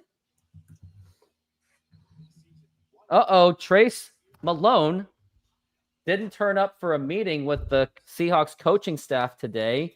I am obviously going to fine him. Like, you better be showing up to coaches' meetings. Like, what are you doing? So that's going to be a fine right there. And now it's going to be Seattle Seahawks against the Los Angeles Rams. And we're going to do the kickoff. He kicks it off. The Rams get a running play in their first half, throw the middle, missed tackle. They are going to score. That's going to be a touchdown for the Rams. And here it is. And Webb is going to take a knee. I'm going to hand it off to the running back, Carlos Spence. And how far can he go? He fakes him out. Oh, he breaks the tackle. And this could actually be going the distance. We're at the 30, the 20, the 40, the 30, the 20, the 10. And that is going to be a touchdown for the Seahawks. Carlos Spence with a 75-yard touchdown run. How did you feel about that one? That was great. We need to see more of that in the Seahawks game, the live game. Yeah, definitely got to see that. And he just got it right there. Yeah. And that's going to be going for a 2-point conversion. And he gets it. And that's going to be good. And now the Rams are trying to run, go for a pass, miss tackle, and big surprise, they go for another touchdown. It's going to be 15-8. And now he's going to run it out. He's going to go into the 25. And it's going to go for another running play. That's going to be only 3 yards. I think I'm going to have to pass on this one. He's going to go for a short pass, and he's got it. That's going to be a first down, and he's going for some more. That was a 22-yard. Kevin Kirby, it was bad and bad execution. And now it's going to be going to Spence, and he's going to be running it out again. And Carlos Spence is once again go for the distance, and that's going to be a touchdown to Carlos Spence. How about that run? Mm-hmm. Yeah, that Miller Rose play, it was just not a good play call. And like you said, it wasn't executed well. And it's just, sometimes that happens. I'm like, if Sam Darnold is your main guy and he's doing what you need him to do and he's playing well, why do you need to play Milrose? Like, do you not have enough faith in him? Or it's like, I know you want to get him playing time so he can get better, but it's like, look at what happened with Minnesota. They replaced Sam Darnold with a rookie quarterback and to save money. And voila, the rookie quarterback got injured again. Now they're playing Carson Wentz. Can I get in field goal? No, I got to call a timeout. Jay Trident Podcast. This is actually Retro Bowl. You can actually get this game on your phone. It's called Retro Bowl. You should totally get it. There is limited microtransactions. That's only if you want like the full game experience, but even without the non-paid, actually the paid version's still like $2. You should definitely go for it. I'm gonna see if he can go for a big pass on this. And he's going for a big pass. That's gonna be caught. Now it's gonna be up to him if he can go for the touchdown. And it's gonna be to the 20, the 10, the 5, and touchdown! He gets it! Woo! Did you hear about that EA got sold? Yeah, to some Middle Eastern company from Saudi Arabia. Do you think they're going to improve? No, We don't know. We'll see.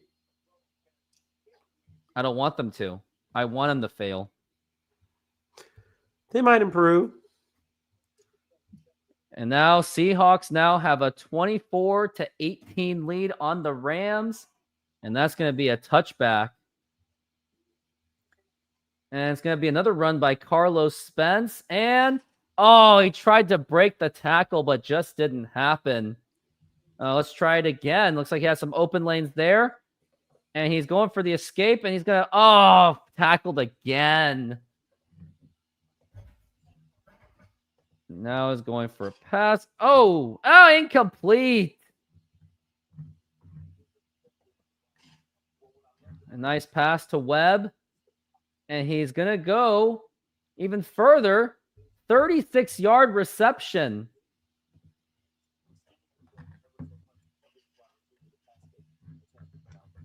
And touchdown to their tight end.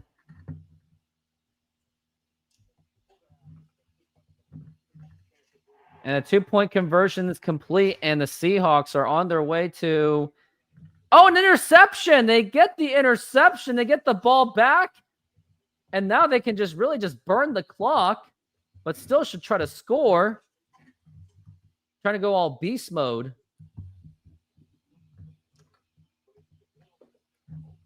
He's going for a pass, and now he's going for a big pass. That's going to be caught. And a touchdown again. It was a nice big pass by my 39-year-old quarterback. And Webb with the catch.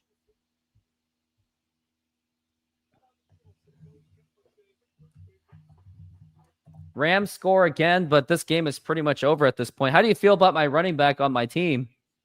They're good. I mean, if he was playing in the NFL like this, he'd be the greatest running back in NFL history. And now he's going to go for a nice little just rushing play. Oh, he breaks the tackle again. This is like beast mode, like 3.0. He's going for the 30, the 20, the 10, and no, he doesn't get it. It was so close. I should have called a timeout. He broke the tackle just like that. Absolutely insane. So the game is over, and the Seahawks have won 40-24. Mm-hmm. Huge win.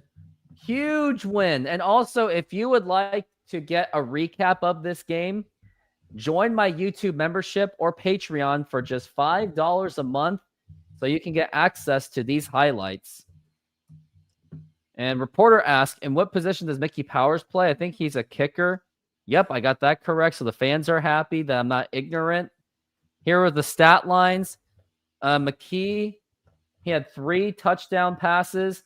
Spence, the running back, 223 rushing yards and 2 touchdowns. How insane is that? Ethan Corbin, he needs some upgrades. And there we go. That's going to be it. And now I am going to bring this back to the Seahawks scoreboard. And while I get something to eat, really quickly, just a quick snack, why don't you tell me the keys to winning the second half of this game? Seahawks defense needs to step up and play better. That is the keys to the game. I don't think the offense is that big of a problem. I think it's the defense who's allowing the Tampa Bay Buccaneers to move down the field way too much. And so for me, I'm a big Seahawks fan. But the thing about it is, on the other hand, is that the Seahawks, they have a great defense, but when their defense lets up and doesn't put enough pressure on the other team, especially with the quarterback, because Baker Mayfield's very mobile, so it's making it a little more tricky for them to put pressure on them. But I think we need to get to the quarterback more. That's one of our big problems, is make them feel like they're off their game. And we need to get an interception, you know. But I think what's going to be really big is, how do we start the second half? Do we come out strong and do we get a touchdown? If we can come out and get a touchdown, that'll put a lot of pressure on Tampa Bay, you know, in the second half. We need to get them rattled. When you rattle a team and get them off their game, that's what we need to do. And what I said, get Cooper Kupp more involved in the game, because Cooper Kupp is a big thing.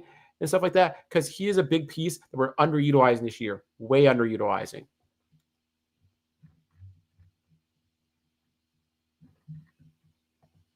And so those are some of my keys to the game and stuff.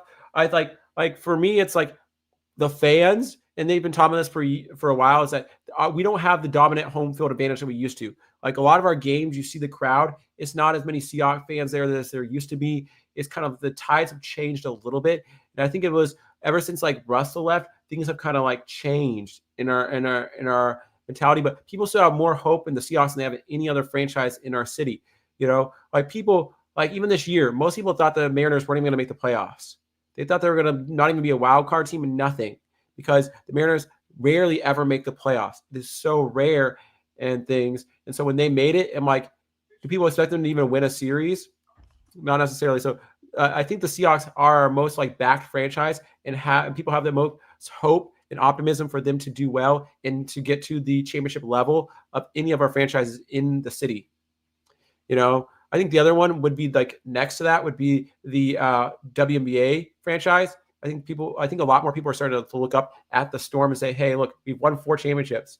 They're one of our most winning franchises of all time in the city of Seattle. So I think that's where I kind of feel about the teams in the city and where we're going and stuff like that. And I think there's getting more and more like hope every day for the Seahawks because of the fact that Sam Darnold's playing so well. And look at and on the other flip side, Geno Smith's playing so bad. So it's like right now we're winning, you know, and that's a really cool thing to see.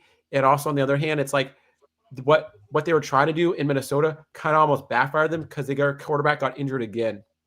To try to save $20 million a year, was it worth it? Epic, were you talking about what? Were you talking about the Seattle Storm? Yes, and I also talked God, why?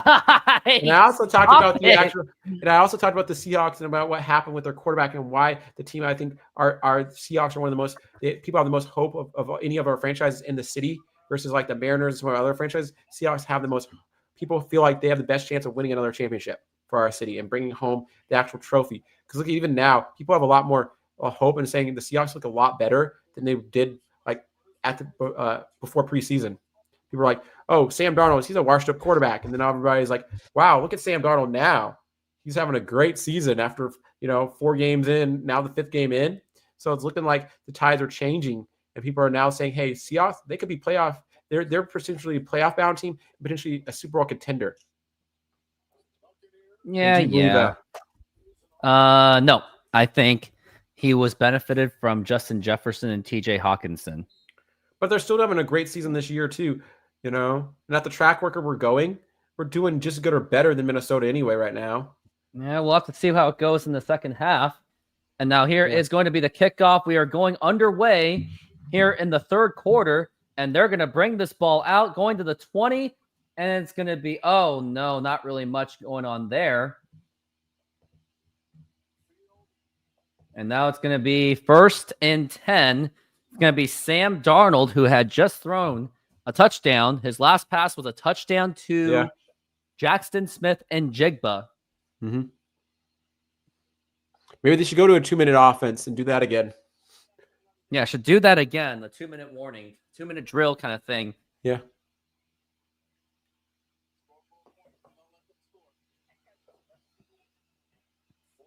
Now we're at 1st and 10.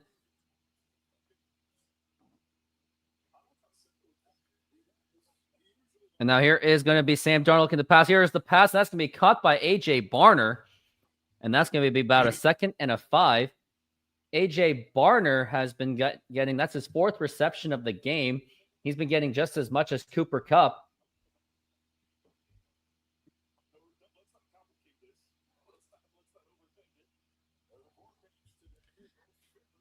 $14 of 18 is Sam Darnold. 14 of 16 is Baker Mayfield.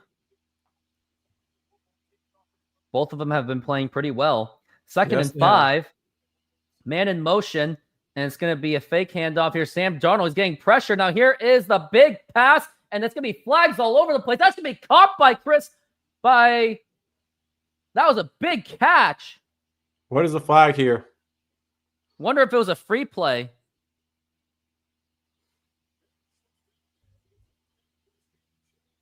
Everybody's confused. There, no one knows what's happening.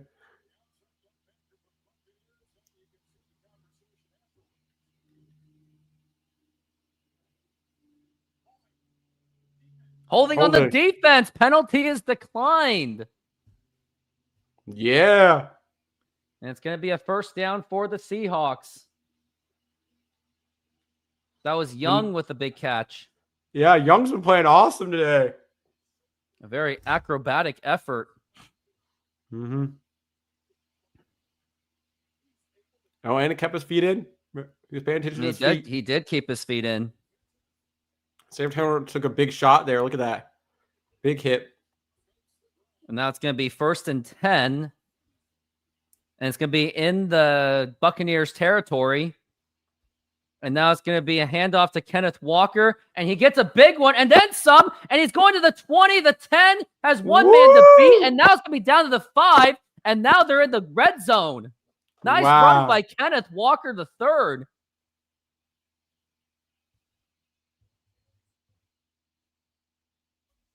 One touch, and he got over 20 yards easily on that one. Yeah. Someone's going to like their fantasy score tonight with Kenneth Walker.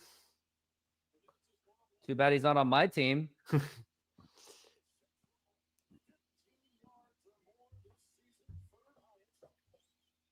He has now 49 yards.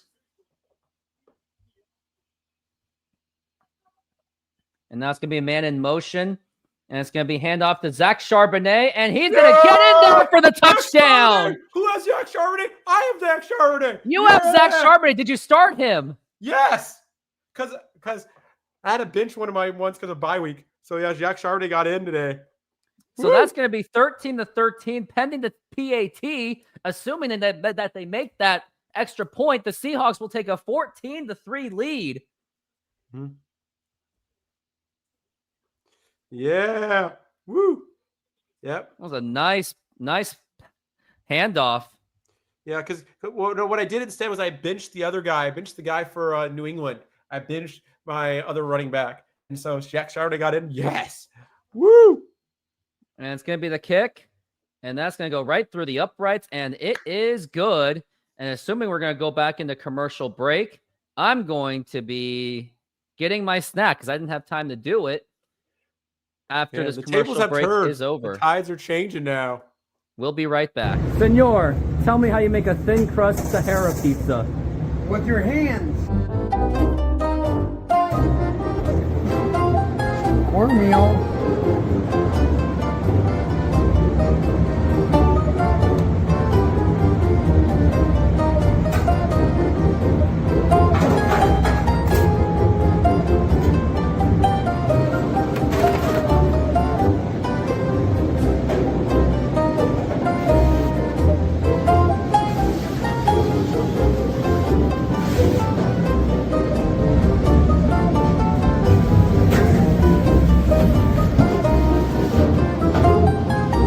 Hello, baseball fans. I'm excited to announce that we are still offering 50% off pizza and 25% off bowling Monday and Tuesdays.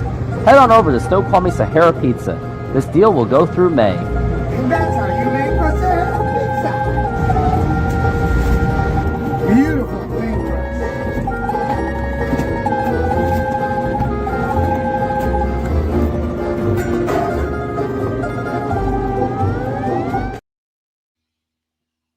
Woohoo!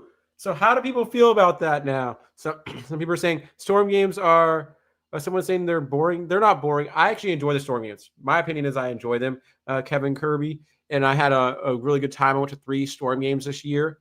And then Gamer 11 says, guys, where do we think Russell Wilson's going to land? We don't know yet. Depends on if a team really needs a quarterback really badly, because Russell is not a bad player. I think Russell's just getting in bad situations. I think that's the problem, because when he was in with a competent organization like this Pittsburgh Steelers, they were actually winning. He was actually winning and stuff like that. He played pretty well. And even when he was with Sean Payton in the Denver era, where the first coach wasn't a great coach, that wasn't on him. The second coach, he still won 9 games. He still won 8 games. He was still an 8-win quarterback with Sean Payton. You know, Sean Payton didn't like his gameplay style and didn't like Russell Wilson as a player. But I don't think Russell Wilson is washed up. Did you see him in that game against Dallas where he had that huge pass at the end of towards the end of the game, like in regulation? That was huge. Like Russell still can do that thing that he called the moon ball and stuff like that. So I'm still a big Russell fan. I want Russell to do well. Even though he left the Seahawks and stuff like that, and we had to find replacements and stuff like that. I think at the end of the day, we still got a lot out of that trade from Russell. So Russell wasn't a bad deal for us. So he still kind of helped us out there. So I do believe in that Russell, if he does find the right home, he can still be a good quarterback. Bring him back to Seattle. Yeah. But I was they were asking about it where Russell would land. That was Gamer 11. Well, now we are back from the break. They had just brought out the ball. Didn't really get much on that one. And it's going to be 1st and 10 for the Tampa Bay Buccaneers. They are looking to fight back. Baker Mayfield. Man in motion. And now here is Baker Mayfield in the pass, and he's got it. And not much gain on that one. That's going to be about 1 or 2 yard gain. Great tackle because they stopped him, and they didn't get a second attempt. That was so good. They stopped on the first attempt for the Tampa Bay. That's so good for the Seahawks. Yeah, number 3 is showing that passion. Yeah, because this is first week back from injury.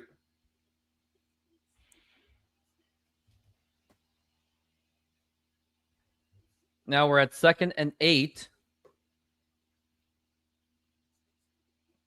And now here's going to be Baker Mayfield. And that's going to be caught, but not going to be much on that. But they are getting close to it. It's going to be 3rd down and about a 4. Yep, 3rd and 4. We're good. I don't know. They can always get it because they've been doing pretty well on the 3rd down conversions throughout this game. But I think our tackling is getting better the second half so far. What I've seen. Now we're at 3rd and 4. 3rd and 4. Seahawks have a 1-point lead, but now it's gonna be a matter of can they get this big stop, which would be very critical. Baker Mayfield trying to change up the play, and here it is. And now here's going for a pass. That's gonna be caught, and now it's gonna go into the 40. Baker Mayfield seemed to have audibled that play at the last second, and it had seemed to pay it off.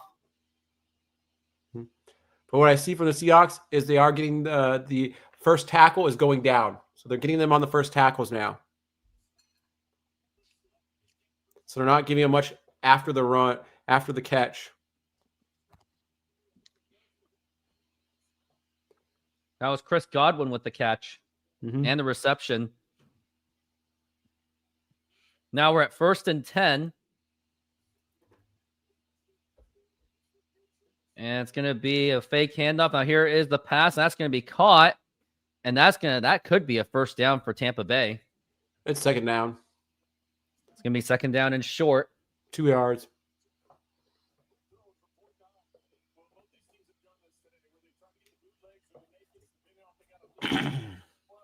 So great. So far, the Seahawks defense looks better this drive than they did the first half. Now it's going to be 2nd and 2.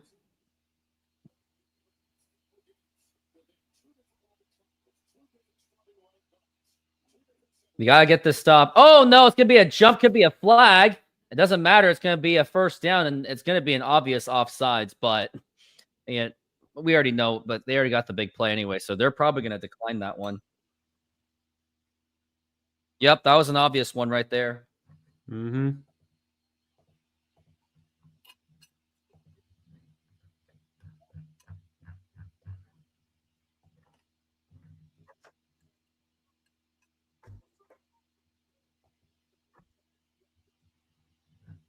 Could have gotten a free play out of that too.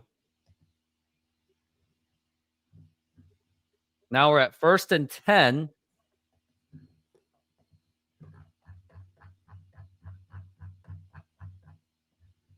And now it's going to be Baker Mayfield, a fake handoff. He has all day to throw. Now here is the pass. That's going to be caught by number 15. And that's going to be another 1st down. So as soon as the Seahawks scored, The Buccaneers are on the verge of answering right back.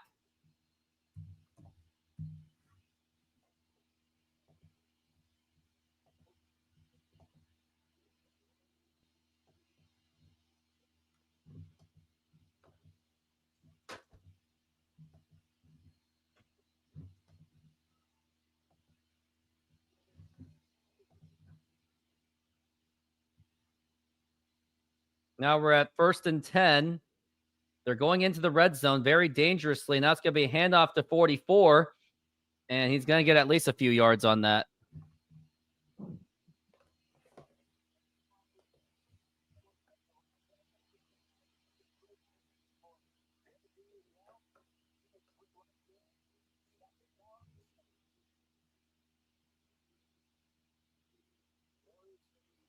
Like I said, what was critical earlier, them keep getting to field goals was really critical earlier. So if they can keep them to a field goal here, that's really critical. Yeah, we're going to have to see. Looks like we got an injury timeout going on. Yep. And it's going to go into commercial break and give me a few minutes or a few seconds to breathe. Yep. Do you have another ad for Sahara Pizza or the Mexican food truck? Since 2022, I have been building the Rooftop Sports YouTube channel, and I want to thank all of you for your support and engagement.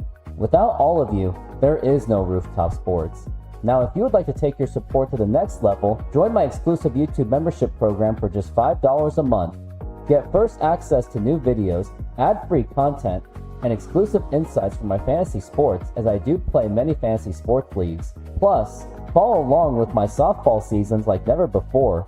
You also get access to my own emojis to use to comment on my videos and my live streaming shows. For just $5 per month, become a bigger part of my community and get ready for unparalleled sports experience. Let's do this. So Kevin Kirby says Mike needs to quit playing Woolen. Reek Woolen has not been playing great this year. That is true.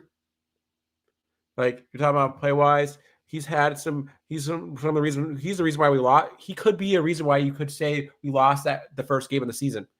Yes, there was many different reasons in that game, but that's just one of the many reasons that piled on to the fact that we lost. Because maybe that wouldn't have put pressure on Sam Darnold to have to have the comeback drive that he was trying to have and stuff like that. There would have been a lot of other things to it, but I think that's where I can get where you're coming from.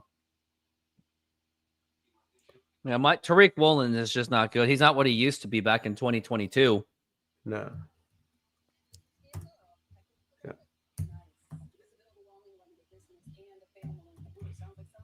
Yeah. Commercial break is still ongoing at the moment. Yeah. Maybe I've.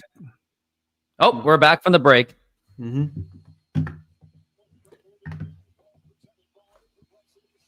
Yeah, Jalen Milroe, that very critical. Yeah, they're still showing that. Mm-hmm.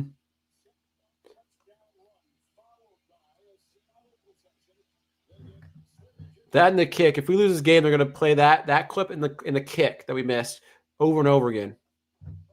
So we got to win. Now we're at 2nd and 7. They got to get the stop on this.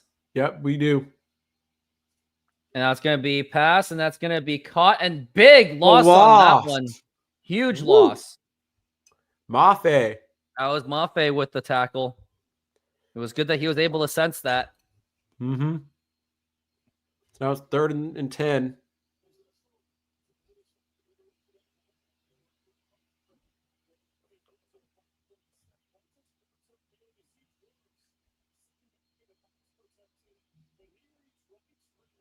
And now it's going to be 3rd and 15. Wow, 3rd. This is going to be a very critical stop. It looks like they're going to go for a pass. They're just using the running back as for blocking.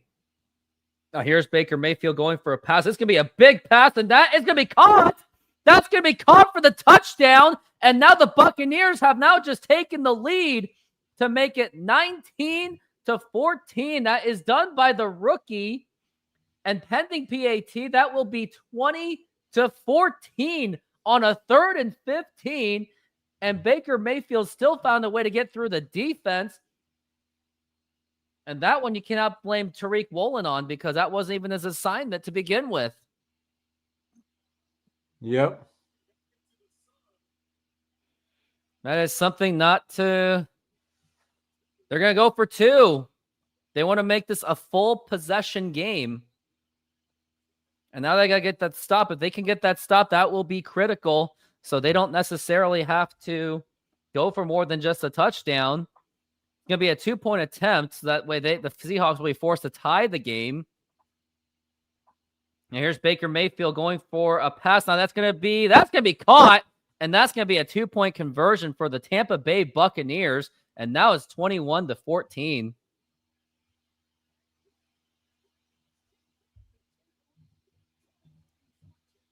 Oh my goodness.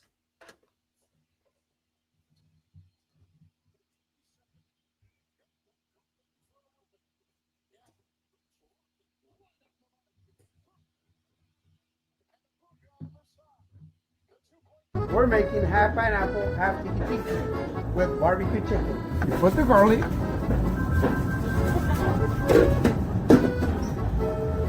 Put the pineapple on the whole pizza. Remember, they want half pineapple, and the one is going to be tiki. Tiki goes pineapple, garlic, feta cheese, artichoke hearts,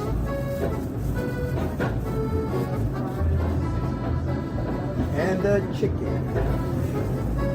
And we're gonna spread some barbecue on top.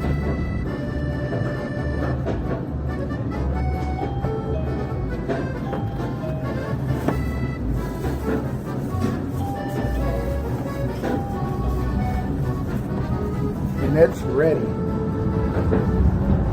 Put it on the oven. Let it run. Hello, baseball fans. I'm excited to announce that we are still offering 50% off pizza and 25% off bowling Monday and Tuesdays. Head on over to Snoqualmie Sahara Pizza. This deal will go through May. What did you see in that drive? I mean, Seahawks gave up some really big plays. Yeah, but I think what I saw that drive was I think the Seahawks were better at their first initial tackles.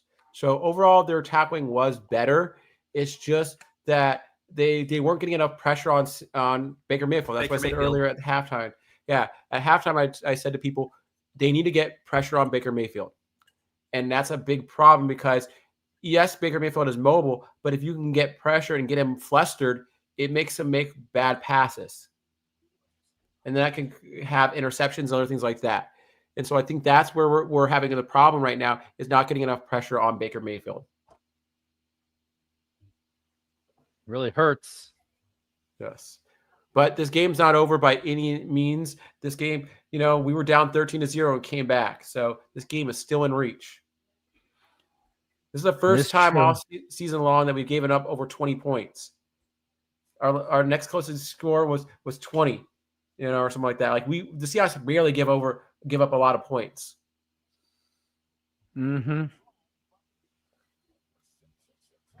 But this is a really big game because both these quarterbacks want a revenge because they both played for Carolina back in the day. They are friends, but sometimes you want to beat your friend, just so you have bragging rights. Yeah. Mm-hmm. So that's kind of what's going on. And now it's going to be a kickoff. And that is, they're going to be taking it out. And that's going to go into the 20 and to the 30. It's going to go more. And he's actually going to go off the, but there's a flag. You see the flag? You saw the flag? Oh my goodness. Who's that on? Be coming back.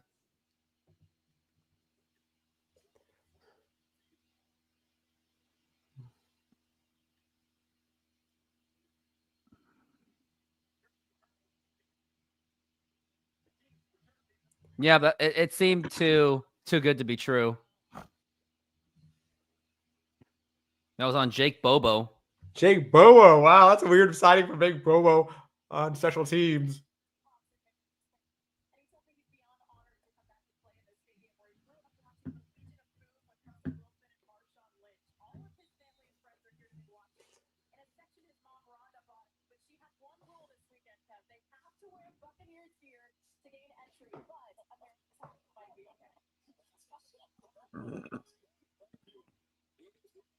Now it's going to be 1st and 10.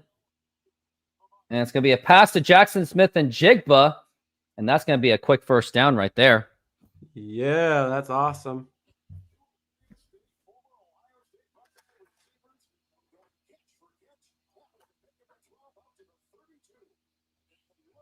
Ohio State has a lot of receivers, including Marvin Harrison Jr., who I drafted like in the second round last year, and we can all agree that was an absolute disaster. Yeah. And now it's going to be first and 10. This year was better. But my team is still not good. And now it's going to be a fake handoff, and there's Darnold going to A.J. Barner, and that's going to be a catch. It's going to go down, and it's going to be about a second down and about a 3. Second down and 2, excuse me. Yeah, that was a good play. And then how is my fantasy football team doing? I am still losing by 14. Yeah, but the projected, you're about within 4 projected. So depends on if things change a little bit. Now it's going to be second and 2. And it's going to be a fake handoff. And here's Darnold. He's going all day. He's going for the big one. And that is going to be caught by Jackson Smith and Jigba. He caught the ball. And now they're going to get into the red zone. What a catch by Jackson Smith and Jigba. And a huge risky pass by Sam Darnold. You said you wanted them to pass more. Guess what they're doing? Sam to JSN. That was a huge catch. Yeah, they stopped running it as much as you wanted it, as you said. Well, because the running, it did work on the last drive, and that was, Antoine Winfield somehow lost it. And now it's going to be first and goal, and they have a really good chance to get the scoring going. And he barely just gets it off in time. And now here's Kenneth Walker, and he's got some blocking, and no, not much. About 2 yards, but still. That'll be a second and goal.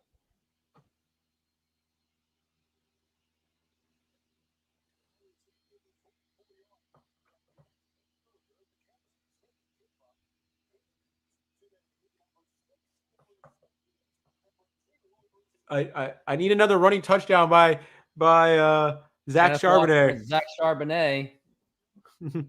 Well, Kenneth Walker is now on the backfield, and looks like they are going to hand it off, and they do. And here's Kenneth Walker, and he's inching a bit closer, but not too much. And I think at this one, I don't think you can really run the ball again because you know exactly that's exactly what the Tampa Bay Buccaneers would probably expect.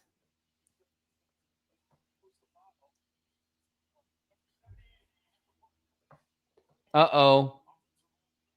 It's going to be a flag. It's going to be third and goal. Oh, no flag, I guess. I don't know what's going on. 21-14. Now here's Zach Charbonnet. He's on the backfield. It's going to be third down. They're going to have to get this one.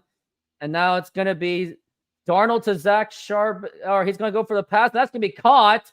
But there is a flag. There is a flag. So I don't know if that's going to be a touchdown. It actually might be a touchdown. But the flag. Depends on who's on. They're saying it's a touchdown for sure. It was offsides on the defense, so that is going to be a touchdown. And pending PAT, this ball game will be tied. Wow. That was to A.J. Barner with the catch. Was that like a minute drive? Like I said, go to the 2-minute offense, and all of a sudden we've been playing better in our 2-minute offense. I know, right? Yeah, it's like, it's like when we speed up the game, we're actually better than when we slow it down.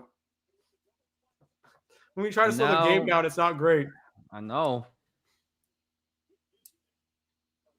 And now here is the set, the kick, and that's going to go right through the uprights, and that is good. And we'll be going into the next drive for the Tampa Bay Buccaneers, and Sam Darnold with his second touchdown pass of the day. Wow, it's like no one wants to give up this game. Baker Mayfield and Sam Darnold don't want to give it up. Now sizzling at Apollo Mediterranean Greek Food, come enjoy our flat-top grilled Greek chicken and beef, Slovaki tender, juicy and bursting with Mediterranean flavor, served with savory yellow rice, fresh daily cut veggies for our crisp salads, homemade hummus, plus warm pita, and our signature tasiki, perfect for a fresh filling meal made with care. Cold beer available. Order now at apollogreekfood.com. Come visit us for a delicious meal and a cold beer. We'd love to serve you.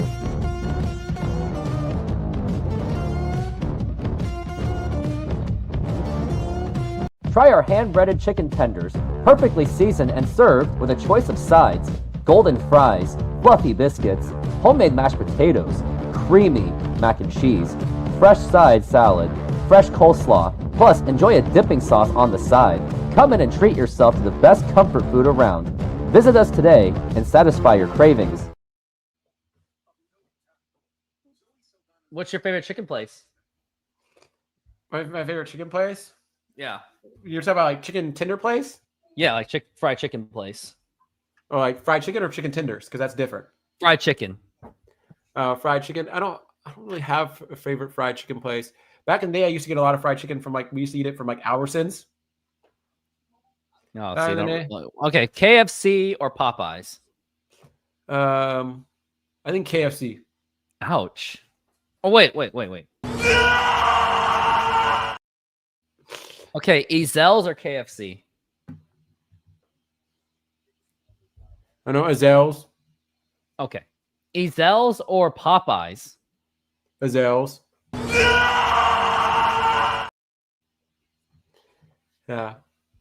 But if I go to like chicken strip places, like certain chicken strip places, a place that has really good, that has decent chicken strips is I like Raising Cane's.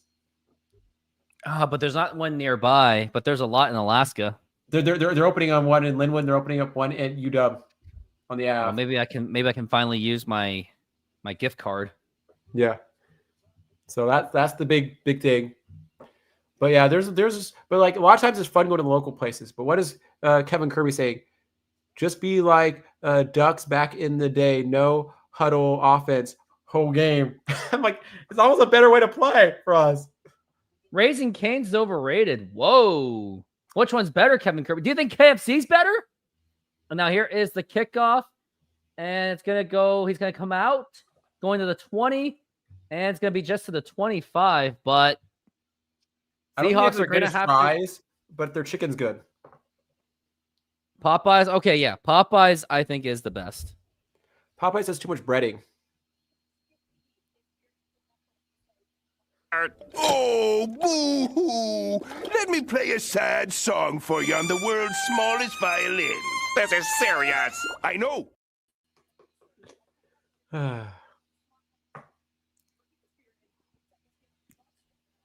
Now we're at 1st and 10. 4 minutes left in this quarter. Baker Mayfield almost has 200 yards. And he's going for the fake, and he's going for a big pass, and that's going to be caught, easily caught. He was wide open.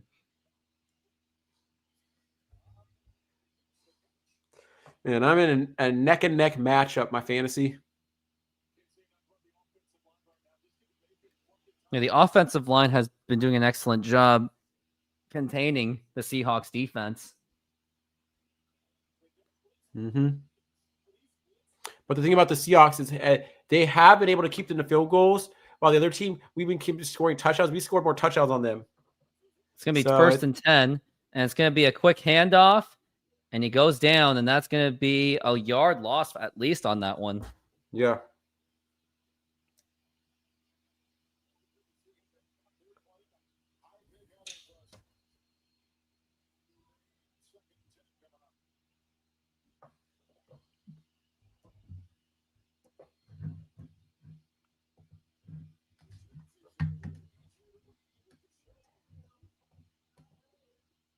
And it's going to be 2nd and 10.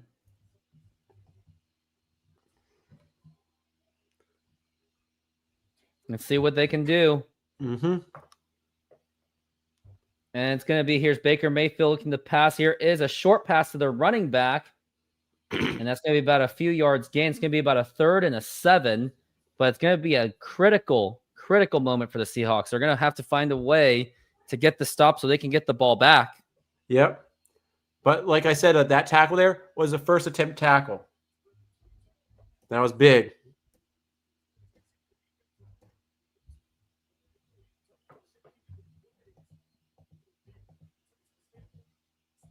It's going to be 3rd and 7. I was right.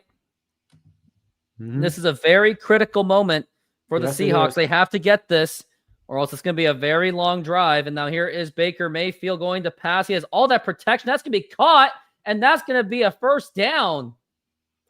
Godwin Jr. got it. That was right at the line, but man, did they? We had has all that time. Flag. Oh, flag on the offense. Illegal formation. 5-yard penalty, replay 3rd down. So it's going to be a 3rd and 15. Ooh. They've been throwing flags late today, so. Very late.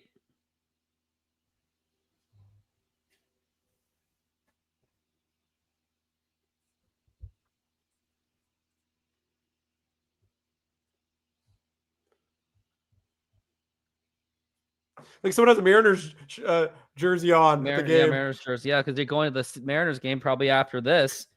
Yeah, that'd be funny. Doubleheader. And now it's going to be 3rd and 13. And now here's Baker Mayfield looking to pass. He's going for a big pass, the home run ball, and that's going to be caught. And that is going to the 5. That is the rookie out of Tacoma, Egbuka, with a huge catch. That's insane. It's going to be 1st and goal for the Buccaneers. And this has pretty much been a shootout in the second half. And Egbuka was just wide open. That was practically a reverse punt, if you know what I mean. Wow. Yep. But that's insane. Oh, my goodness. Now it's going to be 1st and goal. And let's see if they can even get any kind of stop, which I doubt. And now they're going to hand it to the running back, and he just gets plunked. Yeah. And I don't think that's going to be a gain on anything. But 3 flags have been thrown at once. Wow. And looks like it's going against the Seahawks.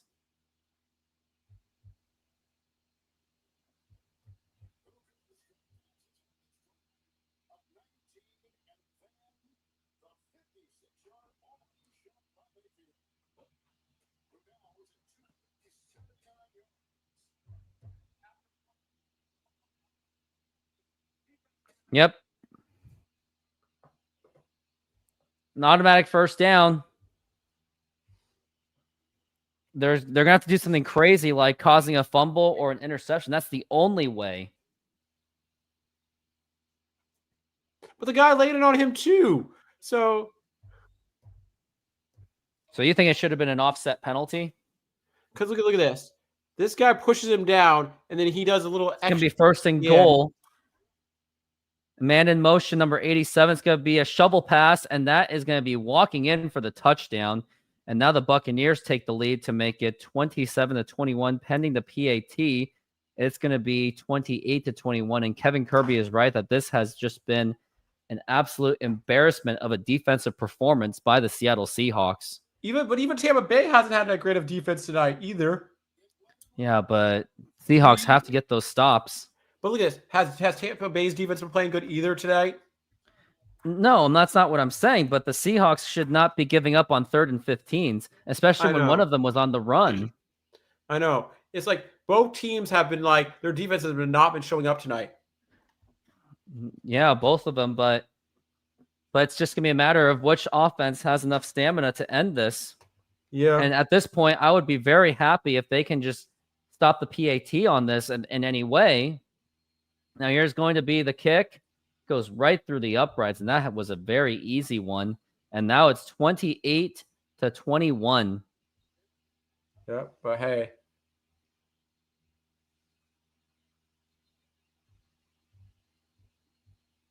Uh-oh, what's going on here? Another scrimmage.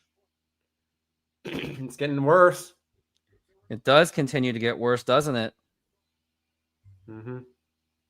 Egbuka with that huge catch, and that was on a 3rd and 15. Mm-hmm.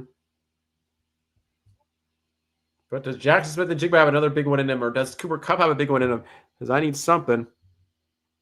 Taco lovers, this one's for you. Come enjoy tacos auténticos at Snoqualmie Mexican Food Truck, packed with flavor, made with love, and always fresh.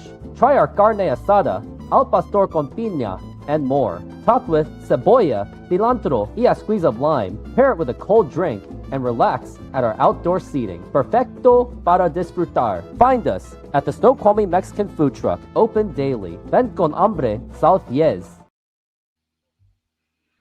Well, that's the food that you ate at the fantasy, was it the football draft, and now it's going to be the fantasy hockey draft. And guess what's after that one?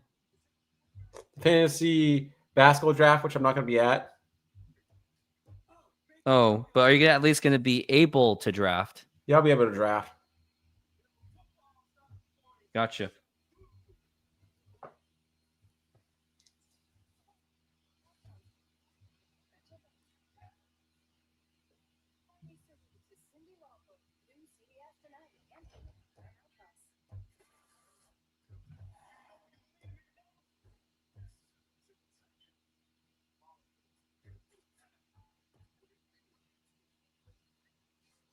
It's so crazy. They have had that show on so long in NCIS, and the cast is like not even the same as the cast was like years ago. They just still call it the same show, but it's not even the same cast. Like, I don't think anyone from the original cast is still there.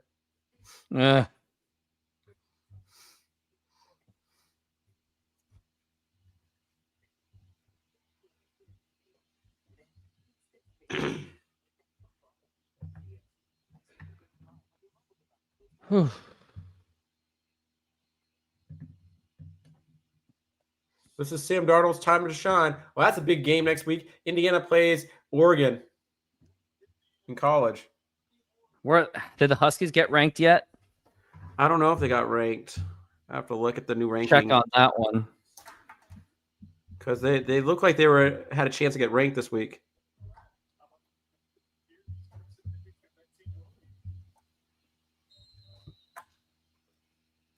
Jackson Smith and Jigba and Mbuka have been the big receivers for today. Why doesn't Mike blitz? Yep, I agree. And now it's going to be coming out, and they're going to the 20. It's going to go to the 30, and he's been getting some opening lanes today, and he's still going, and it's going to be up to the 50. Now the Seahawks have some good field position to work with. They are already in Tampa Bay territory. UW is not ranked. They're still not ranked. Should have stayed in the Pac-12. No, they're just still not ranked. They just don't give UW like the same respect as other teams. Well, too bad. They were not even that good anyway. They still have Florida State with 2 losses ranked. And they still have Notre Dame with 2 losses ranked. And now it's going to be 1st and 10. And it's going to be a shovel pass over to Zach Charbonnet. Gets some big ones, and he almost got the first down. That's going to be about a 2nd down and a 3. Yeah. And that's the end of the 3rd quarter. Going to be the end, and we're going into the 4th quarter. Yep. Moving the ball. This is basically just becoming an offensive showdown, which these two quarterbacks really are offensive quarterbacks. Yeah. Yeah.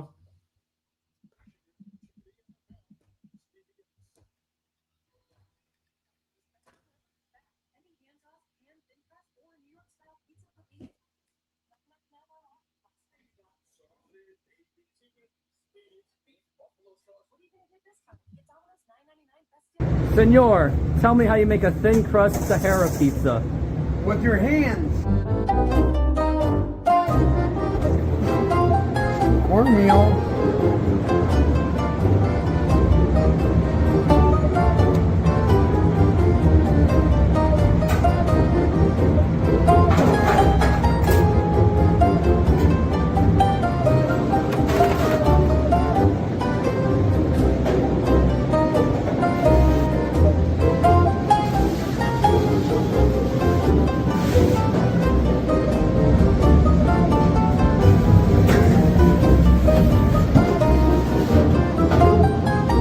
Hello, baseball fans. I'm excited to announce that we are still offering 50% off pizza and 25% off bowling Monday and Tuesdays. Head on over to Snoqualmie Sahara Pizza. This deal will go through May. And that's how you make a Sahara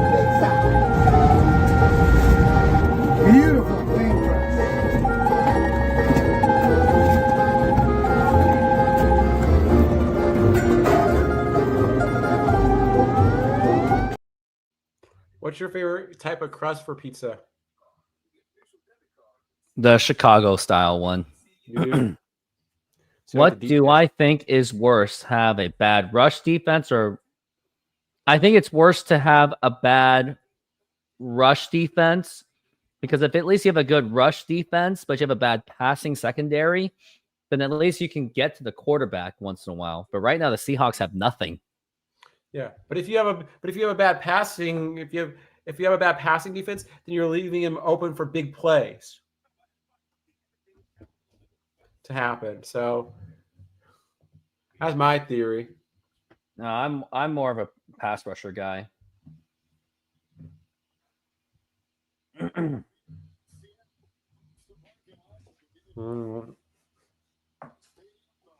And now we got Mariners fans heading into T-Mobile Park to get ready for Game 2 of the MLB playoffs for the division series. Yep.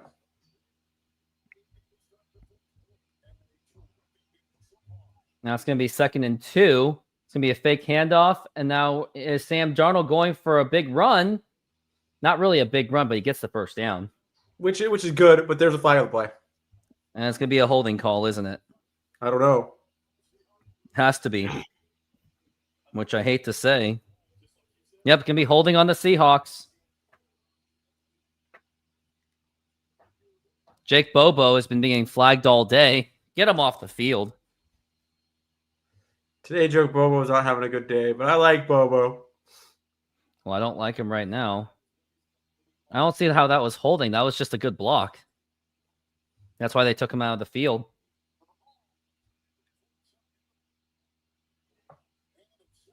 That's one of the keys of the game. The differences in the game is our penalties. It's been a huge differences. Now we're at 2nd and 12. Now here's Sam Darnold looking to pass. And a big pass. And that's going to be intercepted. It was ricocheting off of the Seahawks offense. And now that's going to be picked off. And now the Seahawks are in deep trouble. That was on the ricochet. Who do you blame that on? Ugh. There's a flag on the play, though. No, it may not matter. It's on Oh my defense. goodness! I think the interception is negated. Yeah! Yes! What? Yes! Yes! That was the luckiest penalty You ever. cannot afford to get any more lucky than that. That is the luckiest penalty ever. That was intended for Cooper Kupp, and it was not a good ideal pass. But yeah, that was looked like that was a holding look at call. that. The guy, wow, because of the play before, that play, wow. Just negates it. Wow. That seemed like a very ticky-tack call, though. I think that was a ticky-tack call. You think Because so? now we're at 1st and 10. I mean, I'll take it, but I think it was ticky-tack. And that's going to go to Zach Charbonnet, and it's only going to be about a few yards on that. But do you think they were making up for the call before? I think it could be a makeup call from before, yes. Because if you actually read the rule book and they say it's like this, it's like the calls can be so subjective. Like they're so subjective on who's looking at it and what they call. Because what one person calls a hold is not what someone else calls a hold, or what someone calls a legal procedure. It's totally different. Now it's going to be 2nd and 6. And now it's going to be handoff to Charbonnet, and he's going to get it. That could be a first down, and it will. Yes, Charbonnet's getting some runs here. That's helping my fantasy. Oh, what a day. It has been a huge what a day. Mm-hmm. How many points does he have for you? Let's see it. He has 10.8. That's pretty good. Yeah. And he's not even the I am- main runner. So I'm now losing by 18. What? A flag on the offense? for what? It's like flag central now. Too many men on the field. We've done that twice today. I know. It's like we don't know how to count. I'm like, we need to get our. Oh man.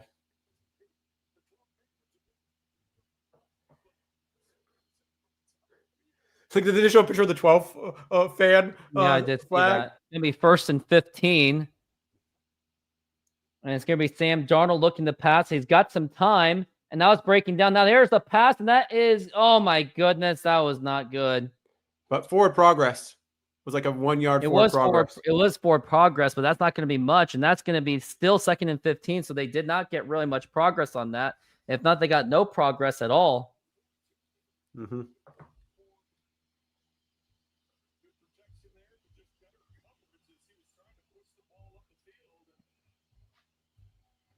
Now we're at 2nd and 15.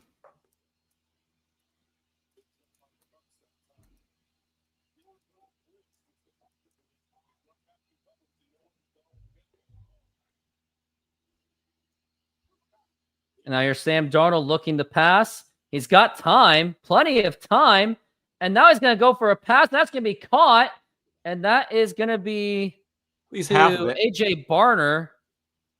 And I think they're going to go for a field goal, which there's a part of me. 3rd and 6. Oh, 3rd and 6. Never mind. So that was pretty good because he got 9 yards off of that. So that brought him closer.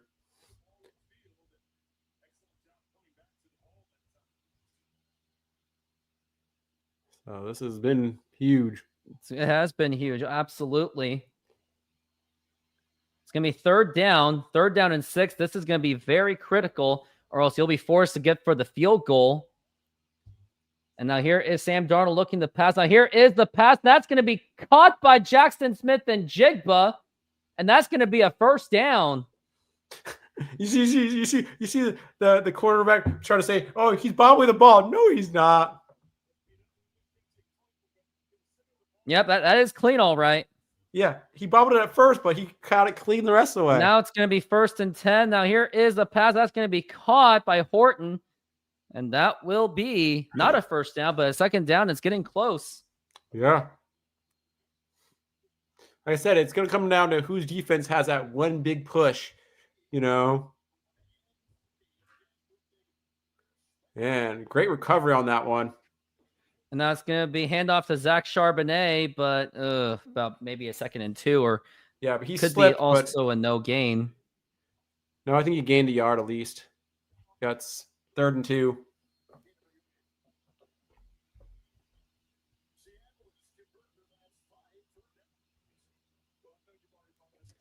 Now it's going to be 3rd and 2.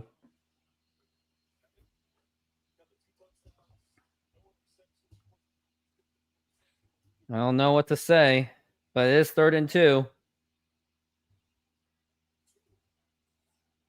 And it's going to be handoff to Zach Charbonnet. Gets right through it, and you should probably get down because I don't think you're going to get any more because you don't want to fumble the ball. It was a good run, and no doubt.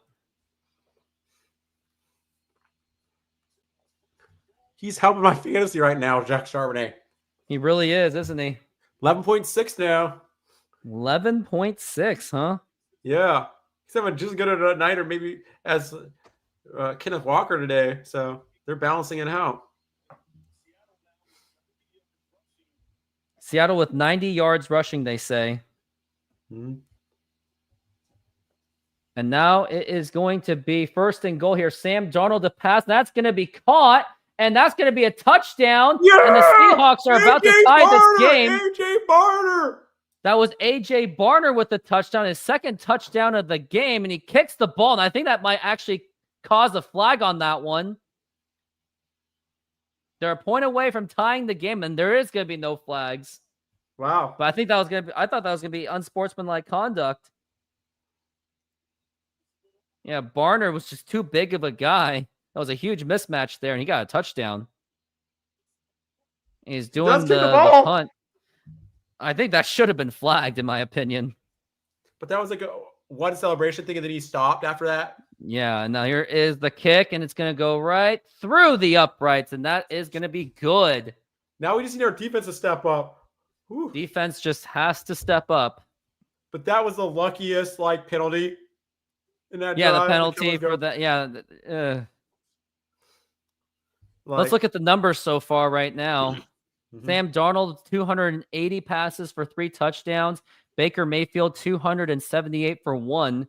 So clearly, Sam Darnold has had the better game, but Baker Mayfield has made some bigger plays. Mm-hmm. Yeah. And where was it? I was looking at the matchups. You know who it looks like they're going to win this week? Who? Seattle Water Bottle. So Seattle Water Bottle, I could be doing just as bad as he is. Yeah, well, Seattle Water Bottle is supposed to projected to score like 106 points, and they're playing against a team who doesn't even really check their team macaroni and cheese. So that's like pretty much macaroni and cheese is now our bottom tier team now. I'm also awaiting Josh Allen, who'll be playing at 5:20 tonight, and also Travis Hunter. Yeah, and right now you're about a 7-point difference, so it's still a possibility of you to win that matchup, but it's going to come down to the wire. It may not. GGEZ is on the verge of winning his game. Mm-hmm. RPO Tank might be handed his first ever loss of the season, possibly. RPO Tank still has 2 players, though. Mm-hmm. And then Bella Check Yourself is... that's still going to be a close game, so I think that game is still too close to call. Mm-hmm. Dumas is absolutely just obliterating you. Have 3 players that can come up with really big numbers. And then Seattle Water Bottles might actually have their first win.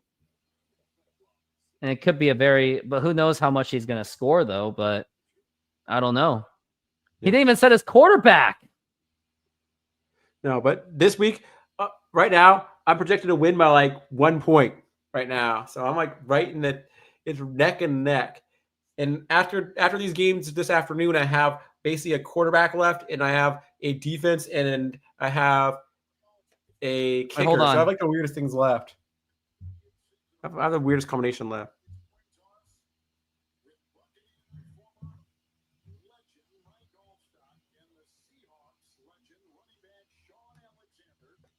They did some Ring of Honor celebrations. What's interesting with teams is like what teams and what now players we got the kickoff, and it's going to go to the 10. It's going to go back up to the 20 and to the 30. So pretty good field position for Baker Mayfield right there. Starts about 35. So if they would have just took a knee, been about pretty much the same. I know. Yeah, but what's interesting is what teams, what players they retire their numbers in some teams. It's always interesting to see who gets retired numbers. Now we're going to see where this goes. Yep. Defense needs to step up. Defense definitely has to come up with a big play. They cannot just sag off. Mm-hmm. We're at 1st and 10, and it's going to be ball on their own 35. Good field position for Baker Mayfield. And it looks like they're going to run on this one. I can just tell. So maybe just go for a blitz, or they could be audibling it out. So you never know what you're going to get. It's going to be a fake handoff, actually. Now here's Baker Mayfield. Big pass. That's going to be caught by number 15. And that's going to be a first down pretty much immediately.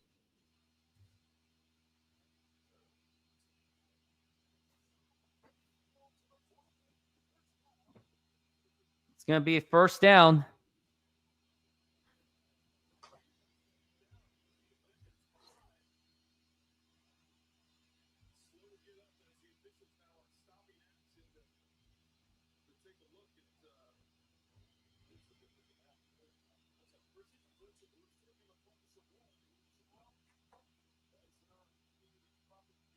Looks like Woolen is out, and now Pritchett is now having problems too.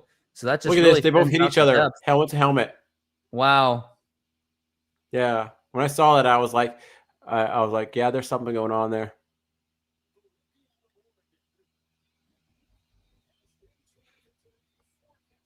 That's why your team has to be deep in every position. Now it's going to be 1st and 10, and it's at the 48 on Seahawks territory. And now here is Baker Mayfield. He's going for a short pass over to the running back. He's got some good protection, and he's still up there, and he gets a first down, another first down for Tampa Bay. We're missing those first tackles sometimes. That's the big problem in this game. Yeah, the tackles need to be complete, but they're not getting the tackles at all. Yeah. Like here, this guy right there should have been the 39 should have got him down. Should have got that. Yeah. Had every bit of opportunity to stop him. And now it's going to be 1st and 10.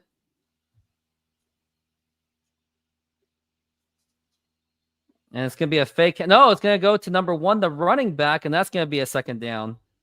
Okay, so at least we stop him here on the 1st down. So it's 2nd and 8. This is huge.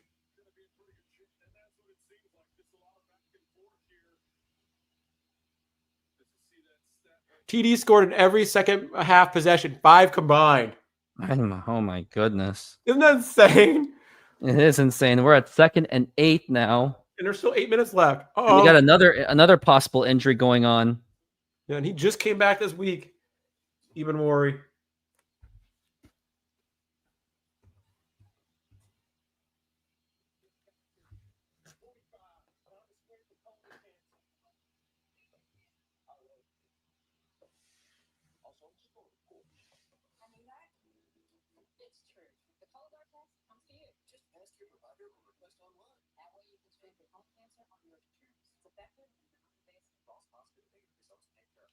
Yeah. I just don't want to jinx ourselves because of what happened last year. Remember last year it was one of those divisional games. It's always either a conference game or a divisional game that messes us over. Right? We need this game. Yeah, we definitely need this game. Because Seahawks, they missed the playoffs. I think it was based on tiebreakers, just like the year before. It was based on tiebreaker. Well, there's 2 games that everybody talks about last year. It was the Giants game and it was the LA Rams game that we lost in overtime. And that was the 2 biggest things. And that was to Daniel Jones and the Giants. Yeah, and the 2024 Seahawks season was also just as weird because they were dominant on the road, but then at home, it was like home field disadvantage. Yeah. That's so weird about, that's the weird thing about Mike McDonald. He's a better road winner than he is home winner. Which is crazy. It does seem to be that way. It does appear so. And then when they're at home, they're just completely struggling, with the exception of that Saints game. Which the Saints are so bad that it's like, but they did win a game, so they can't say that they're the worst team ever. But they're pretty bad. Yeah. So it's interesting.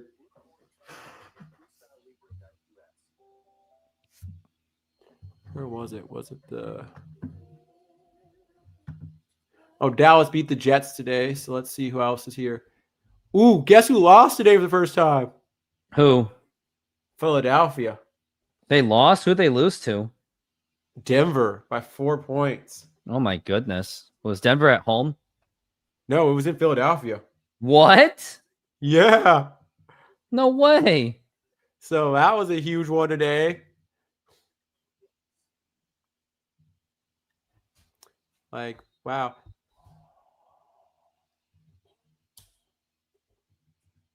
So Nick Imanori is trying to fight off his injury. And now we're at 2nd and 8. And now here's Baker Mayfield. And he's getting pressured. And they get the sack. Yes! They sack Baker Mayfield. And that's going to be a 3rd down and long. But we all know how this goes, right? I know. Give up the big play, aren't they? That's 17. Don't give up the big play next. If they could stop him here and get him to a punt. If we can get him to punt, that'd be huge.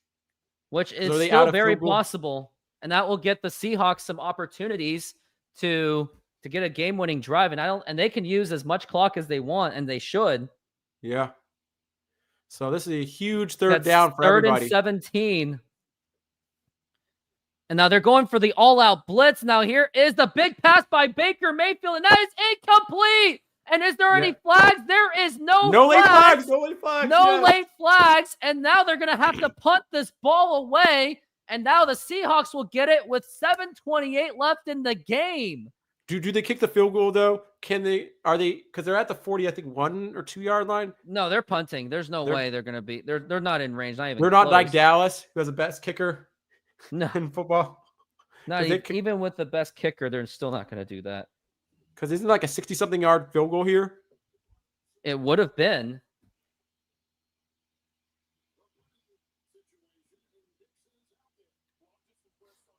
Wow, that was a huge stop. It's a big stop, a huge stop by the defense, and somebody did they're step almost up. in field goal range. They could kick a field goal if they wanted to. But could have, but they're not going to risk it. And now it's going to go to the... Oh, no, this could go deep into the territory. It's very deep in Seattle's territory. Now line. This 1 And yard now this gets very, very dangerous. Wow, 1 yard line. Oh It's gonna be god. 7:20 left, and if I were the Seahawks, try to burn as much time as you can because you just cannot put enough trust on the defense. Yeah. We just need to get I mean, out. what do you think? But the running game isn't that ideal either. But the running game has been having a pretty decent day. They've been combined 90 yards, while the Buccaneers only have 42 rushing yards. Mm-hmm. And Kenneth Walker's been doing most of that work. We just need one good pass to get out of our end zone area. Yeah. Now it's going to be 1st and 10.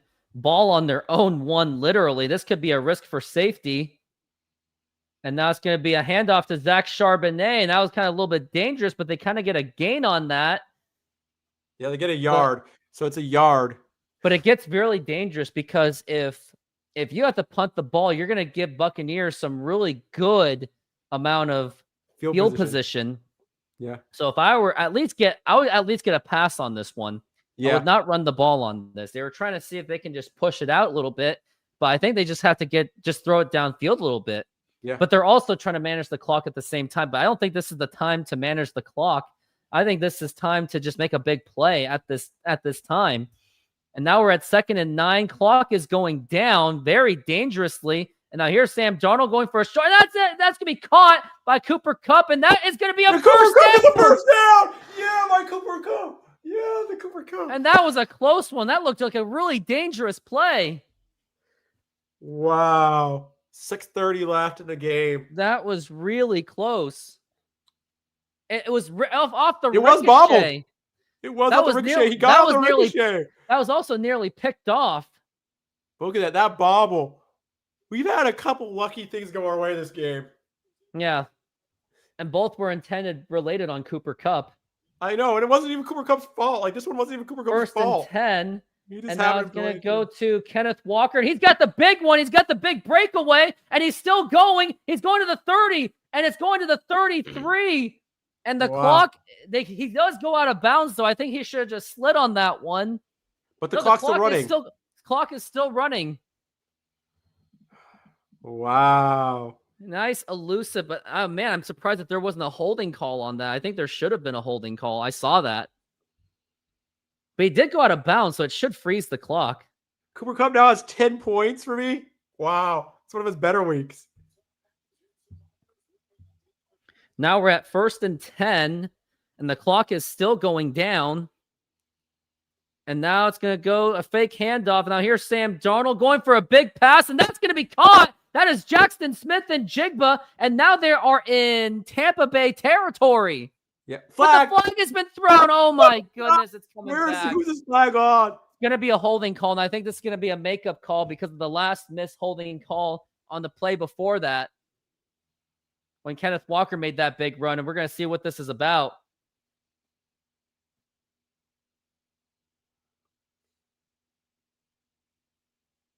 Roughing the passer. Oh, wow. Wow. Let's see if this roughing the passer does look like it. Yeah, he had plenty going. of time to not do. He kept going. He tried not to hit him that hard. Look at this. He tried to let up. He tried to let up a little bit. But he still shouldn't have done it. But I do think like 10 years ago, that's not a roughing the passer. It just happens to be 2020 standards. That's considered roughing the passer. So I do think the guy wasn't even trying that hard. So I think that was a. I mean, I'll take it by still, but objectively thinking, I think that was a pretty unfair call. Like roughing the passer is kind of a bad call because I've seen it in games. And I'm like, it's not a great. It was like call. nothing. Yeah, like he tried to let up on it. Like I know it's in our favor, Sam but Darnold's going to be a handoff to Kenneth Walker. And he's actually get some more yards on that. It's still going, and he's bowling his way. And that is going to be a 2nd and 2. Kenneth Walker was somehow able to muscle that way through. And the offensive line deserves credit for that because he was just pushing him through. Wow. It was the offensive line making all that work, including AJ Barner. It was like a whole team effort. It was almost like a little bit of rugby going on. I know. And now it's going to be 2nd and 2. It's because our offensive line is actually healthy this year, unlike last year. Seahawks have scored touchdowns on each of the last 4 drives, and they have another chance to do so. It's going to be man in motion and Jigba, and it's going to be handoff to Kenneth Walker again, but this time, not this time. Not this time. But they really got to just let that clock go. Just keep the clock going down. I can see why they did the running play, because they just want to keep burning clock so that Tampa Bay just doesn't have enough time. But I think the next time, but you got to pass on this one, try to get the first down, and then do another running play at the following. Baker Mayfield is waiting to get his opportunity. And now we're at 3rd and 2. And now it's going to be a quick pass, and that is going to be nearly picked off. And now the Seahawks have a critical decision. Here's my idea. Go for it on 4th down, but try to get them to jump. And if it does not work, then go for the field goal. Yeah, that's one opportunity. Also, I try to get them to jump. It was an excellent defensive play by Antoine Winfield. It's going to be 4th and 2. They're going for it. And yep, they're going to try to get them to jump. Nope. Yep, they're trying to do it. Yep, and they're going to go for it. Now here is the pass, and he's getting just pressured, and now here is the pass, and the touchdown! Tony Horton with the touchdown. Torrey Horton. Oh my goodness. That was a broken play. That was a broken play, and they somehow still got it. And pending PAT, it's going to be 35-28. Sam Darnold stayed on his feet. He somehow stayed on his feet. That was Torrey Horton. Great play by Sam Darnold. And Torrey Horton, how about him making the big plays too? Because look at this. The guy was almost at his feet. Like he got it. His feet. Sam Darnold moved. Wow. Now this puts pressure on them. But it's going to be 3:18 left, and they still have 3 timeouts, and that is going to be the kick is up, and it's good. It's going to be 35-28, and the Seahawks have taken the lead for the first time in this game, but Baker Mayfield still has 3:18 left in this game, and he can easily push this thing into overtime. Yeah, but we have the advantage right now. As long as our defense holds up, we have the advantage. I don't know. The defense sure had a nice, good stop last time, but this is Baker Mayfield time. Yeah. That was a very gutsy going for it on 4th look at this. down. The guy almost grabbed his jersey. He had his hand on on the back of his neck. That could have been a jersey pull flag too. So it slipped. You see, he tried to grab the jersey, then it slipped, and then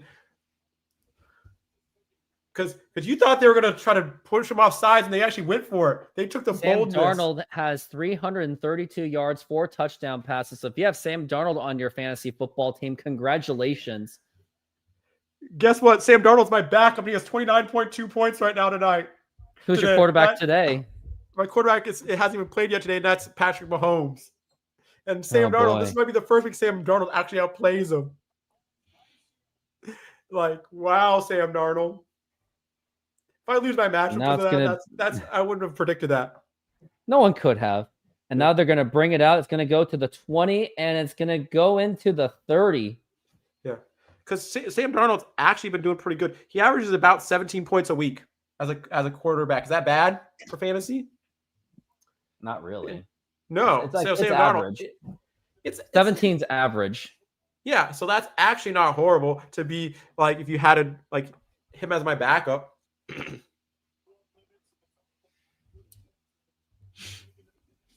Yeah, but I play Patrick Mahomes because Patrick Mahomes averages 22 points a week. So it's like I get 5 more points. Oh, man. And that's going to be 1st and 10. And then the defense really has to step up. Now here's a big pass. That's going to be caught. And now he has a lot of room, and that's going to go already in the Seahawks territory. Yep.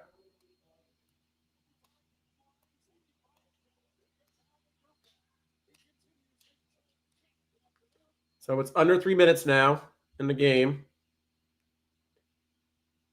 Now it's going to be 1st and 10. And now here's Baker Mayfield. He has some time. Now he's going to go for a big... No, he just throws it away. Wow. And that's going to be 2nd down and 10. 2 minutes and 44. So, yeah.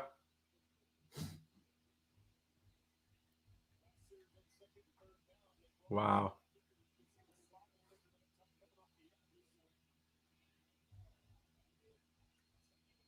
And the fact that I'm very nervous about this is a very big understatement. Like I said, I was never nervous when they were down 13-0. And you were, and I was never questioning it. It's going to be now 2nd and 10.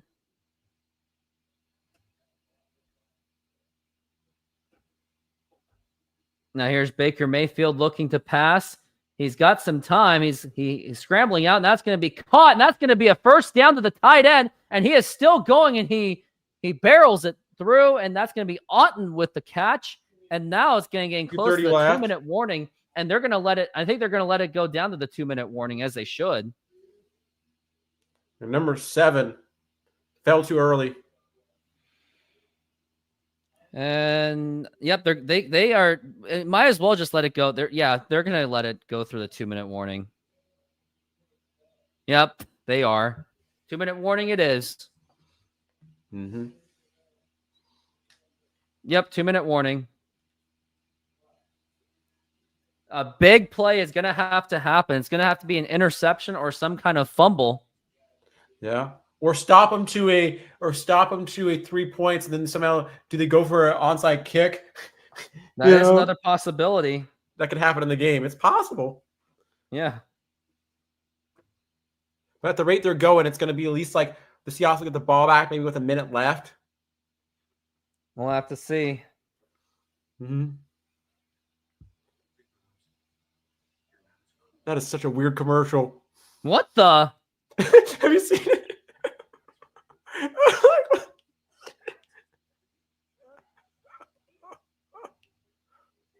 That was strange. I don't know what it was, like some Hold on. Rising Let me commercial. play a commercial that will improve people's moods. Taco lovers, this one's for you.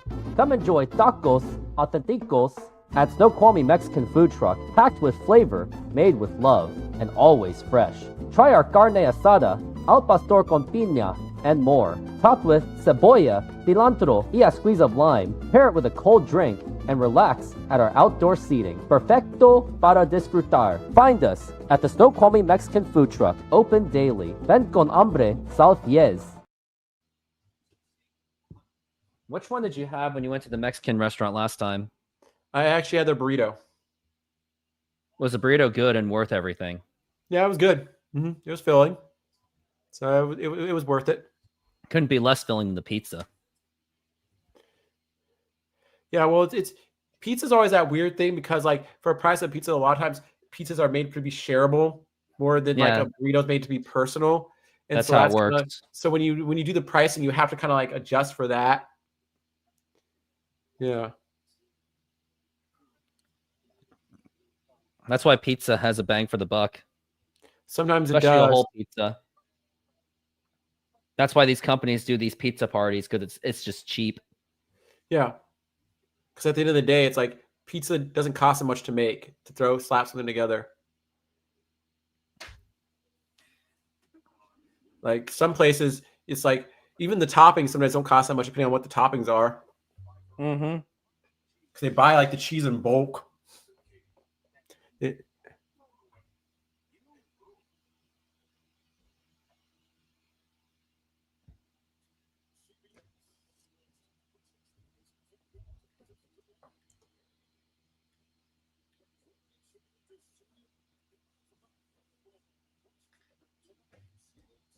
And now it's going to be 1st and 10.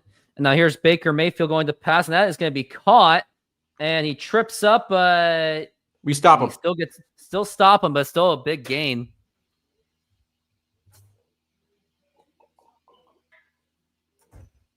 Second and 1. It is definitely a 2nd and 1.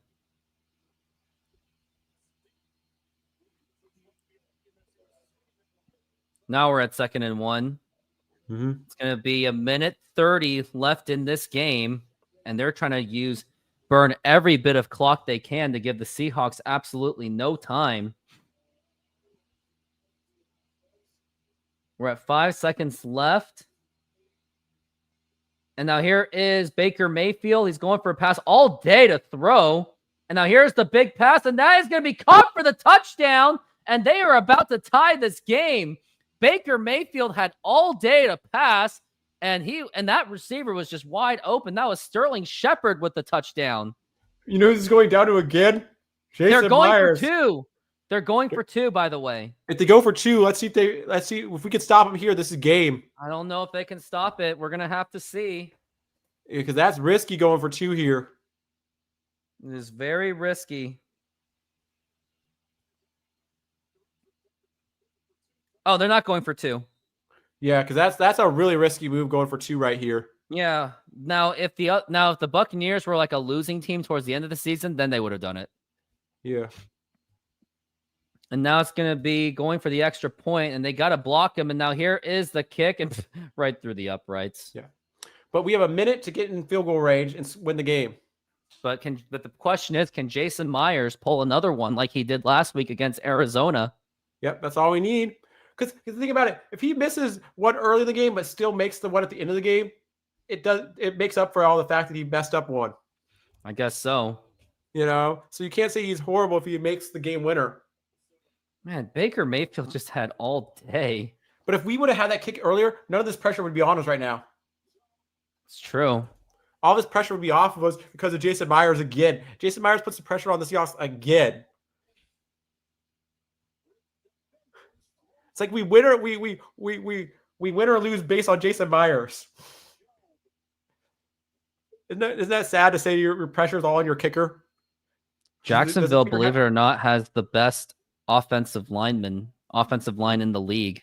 Yeah. Well, they have some like no-name coach. Like they got a new coach this year. It's like someone you never would expect. And they were the ones that actually no, it's the Eagles. Yeah, but Jacksonville actually moved up this year in the draft just to get Travis Hunter. Was that worth it? Oh, did they? Yeah, they traded up. Wouldn't know. Yeah. And now they're going to bring the ball out, and it's going to the 20. And oh no, they're deep in their own territory. Yeah, but hey, 2 good passes. We're in this. Denver has the best offensive line. Well, Denver just beat Philadelphia. Well, there you go.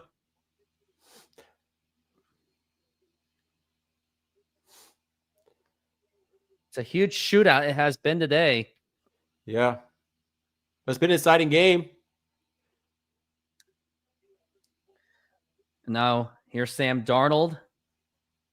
And it's going to be at the 23. And now here's Darnold looking to pass.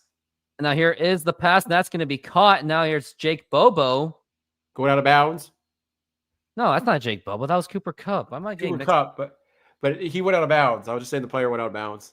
And the 2nd and 2, and he did go out of bounds. So that does. That's good for me. Cooper Kupp got another catch.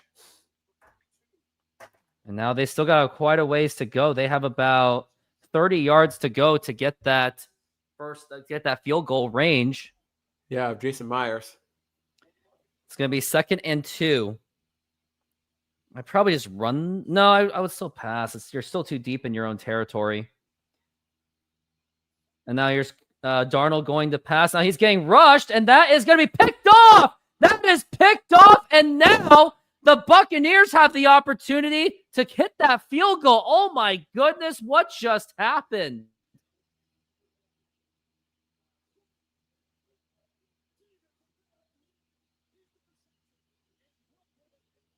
Unbelievable. This could actually be a really bad week for Seattle fans and ourselves, because not only are the Seahawks on the verge of losing this game, they're also going to have to go up against the best pitcher in Major League Baseball, the Seattle Mariners, against Tariq Skubal. That was on Sam Darnold because he threw the ball and it went off the guy's helmet. That was a Sam Darnold mistake. That's one of the first Sam Darnold mistakes.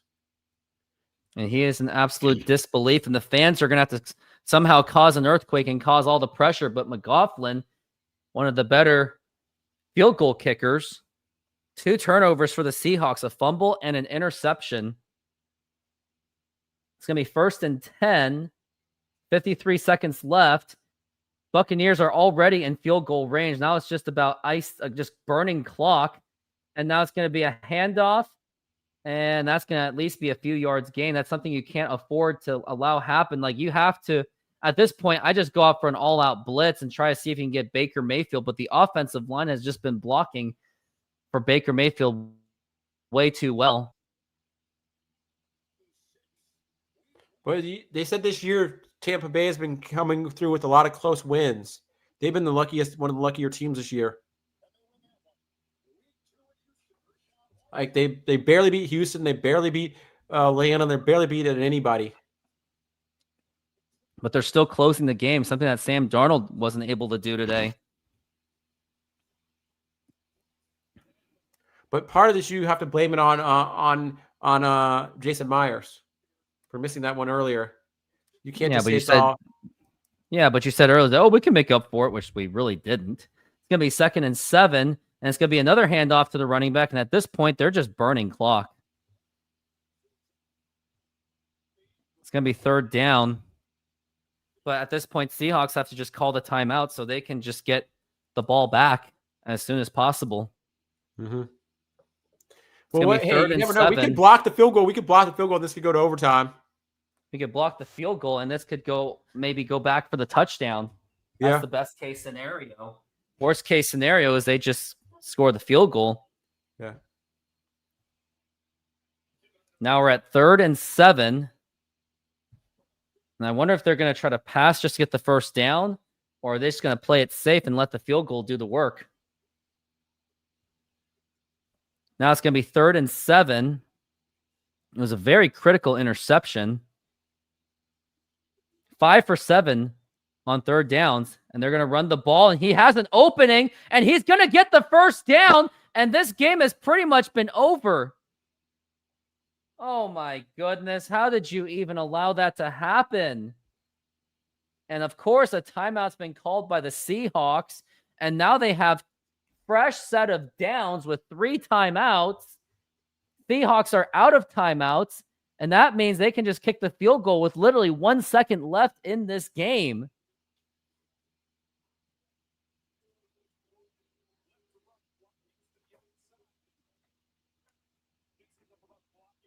Seahawks are now on the verge of going 3-2.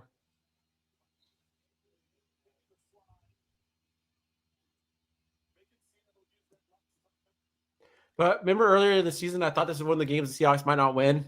Oh, they're taking the knee. Of course they are. And then they're going to bring it down to just 1 second. But I already thought earlier this season this is one of the games the Seahawks might lose. So I already predicted that. But they should have won because you shouldn't have had Sam Darnold like he just threw a boneheaded interception. But the thing about it is a lot of the pressure was down to him at the end of the game versus because of other things that have happened. Our defense didn't play well tonight, and our kicker messed up a kick. So you have to say that that's a lot of pressure put on the quarterback because of other things that happened in the game. So can you really blame Sam Darnold? Yes. Yes, he intercepted it. I know. When it comes to the very last moments of the game, you got to show how clutch you are. There are no excuses on that. Let's see if we block this. If we block this, this is going to shock you, Joe. Let's see if we can get this blocked. Of course it will. But it's very unlikely. And the Seahawks don't have timeouts left, so they can't ice the kicker.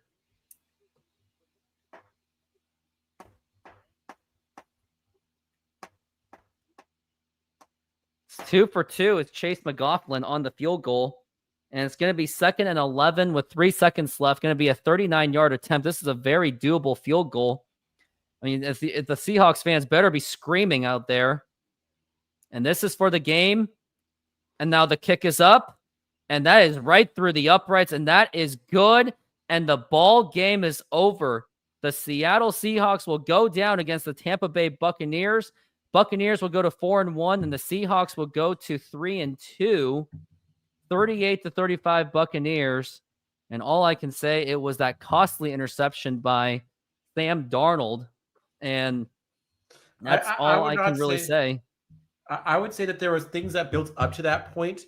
So can you blame it on the last thing that happened, or do you blame it on the things that caused that to get to that point? I get what you mean, but when you're the quarterback, you are expected at the very last moments of the game, you are absolutely expected on very tight situations like that. You have to deliver. Like, this is the same stuff we saw from Geno Smith, who couldn't close the game. and Sam Darnold failed to do so as well with that interception. Now, granted, he had a really good game. Like, let's look at the interception, his passing. I mean, he had a great clearly game. he had a great game. It was 28 of 34, 341 yards, 4 touchdowns, and unfortunately that one interception. Yeah. Most of the work was being done was by Jackson Smith and Jigba, 132 yards and a touchdown, and even the running game with 122 combined rushing yards. And also, and yeah, a good point by Kevin Kirby. Why are you passing on a 2nd and 2? But at the same time, guess what I also said? I also said pass the ball. So I'll take the blame for saying that. But yes, now it's easy to say in hindsight, yeah, but should have maybe at least not go for a big pass. Should have gone for at least a short pass, or maybe just Sam Darnold scrambles it himself. But the other thing, too, is Seahawks gave up crucial 3rd down plays. I think they gave up 2 or 3 plays where it was 3rd and 15, and they still gave up huge plays on those drives.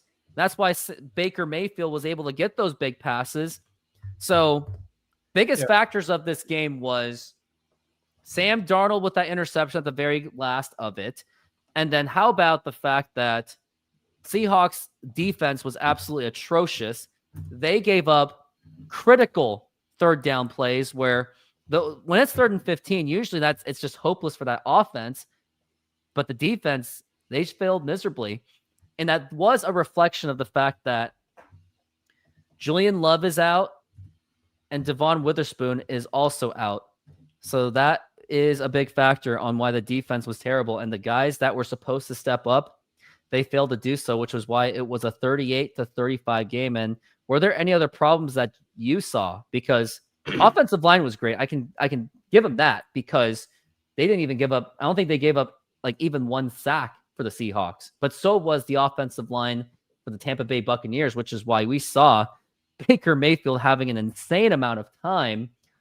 He had so much time to throw.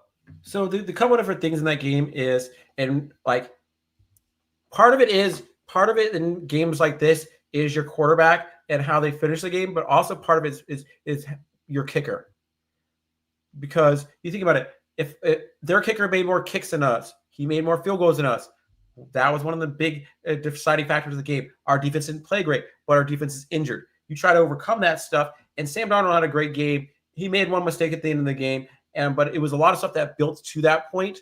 So I can't really say that. I can't really put all the blame on Sam Darnold for this game, because, like you said, you can talk about the defense not playing great. Our offense didn't do well the first couple of drives, and after that, they got in rhythm, so they were doing really great. And then you also got to think about, okay, if that kicker didn't miss that kick, we might have tied the game, and the game would have went to overtime. We don't know who would have won then. So there's a lot of other factors that built to this point and some of that.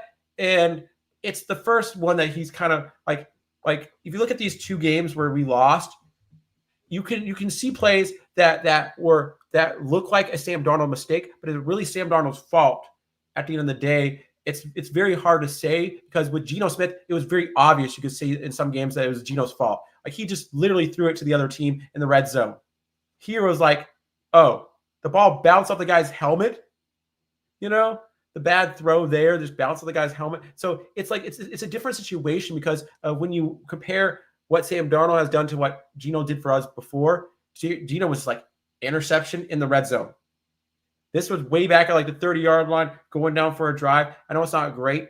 And the other one we had the first game of the season, it was one of our players fell into Sam Darnold and the ball fell out. So it's kind of can you really put all the pressure on him? I don't know. That's why I say Sam Darnold overall has had a better success with the Seahawks right now, than Geno. I would say it.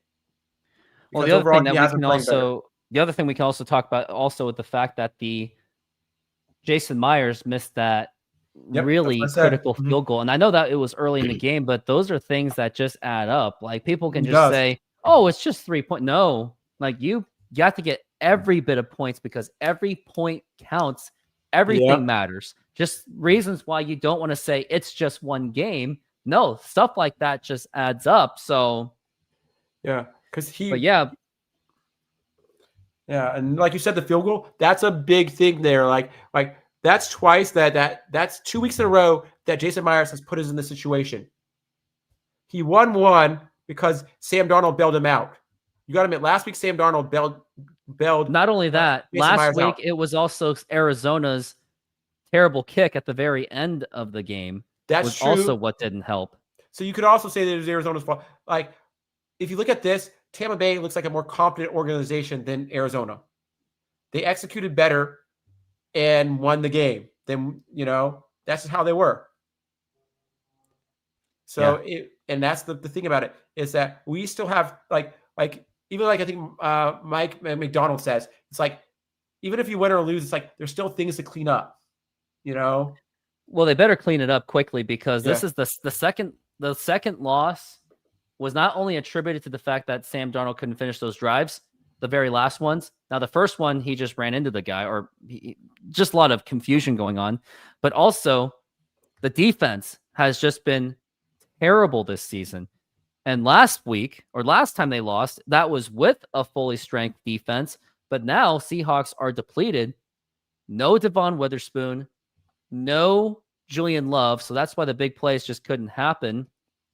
And we can also, like Fritz is saying that, and I will take this, I will own it myself, that I said that it was okay to pass because they were just too deep into their own territory.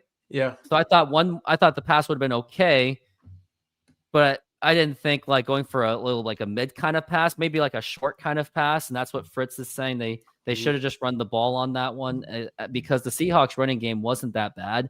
Like Kenneth Walker was making some big plays. Zach Charbonnet made some critical plays when it was needed to the most. Yeah.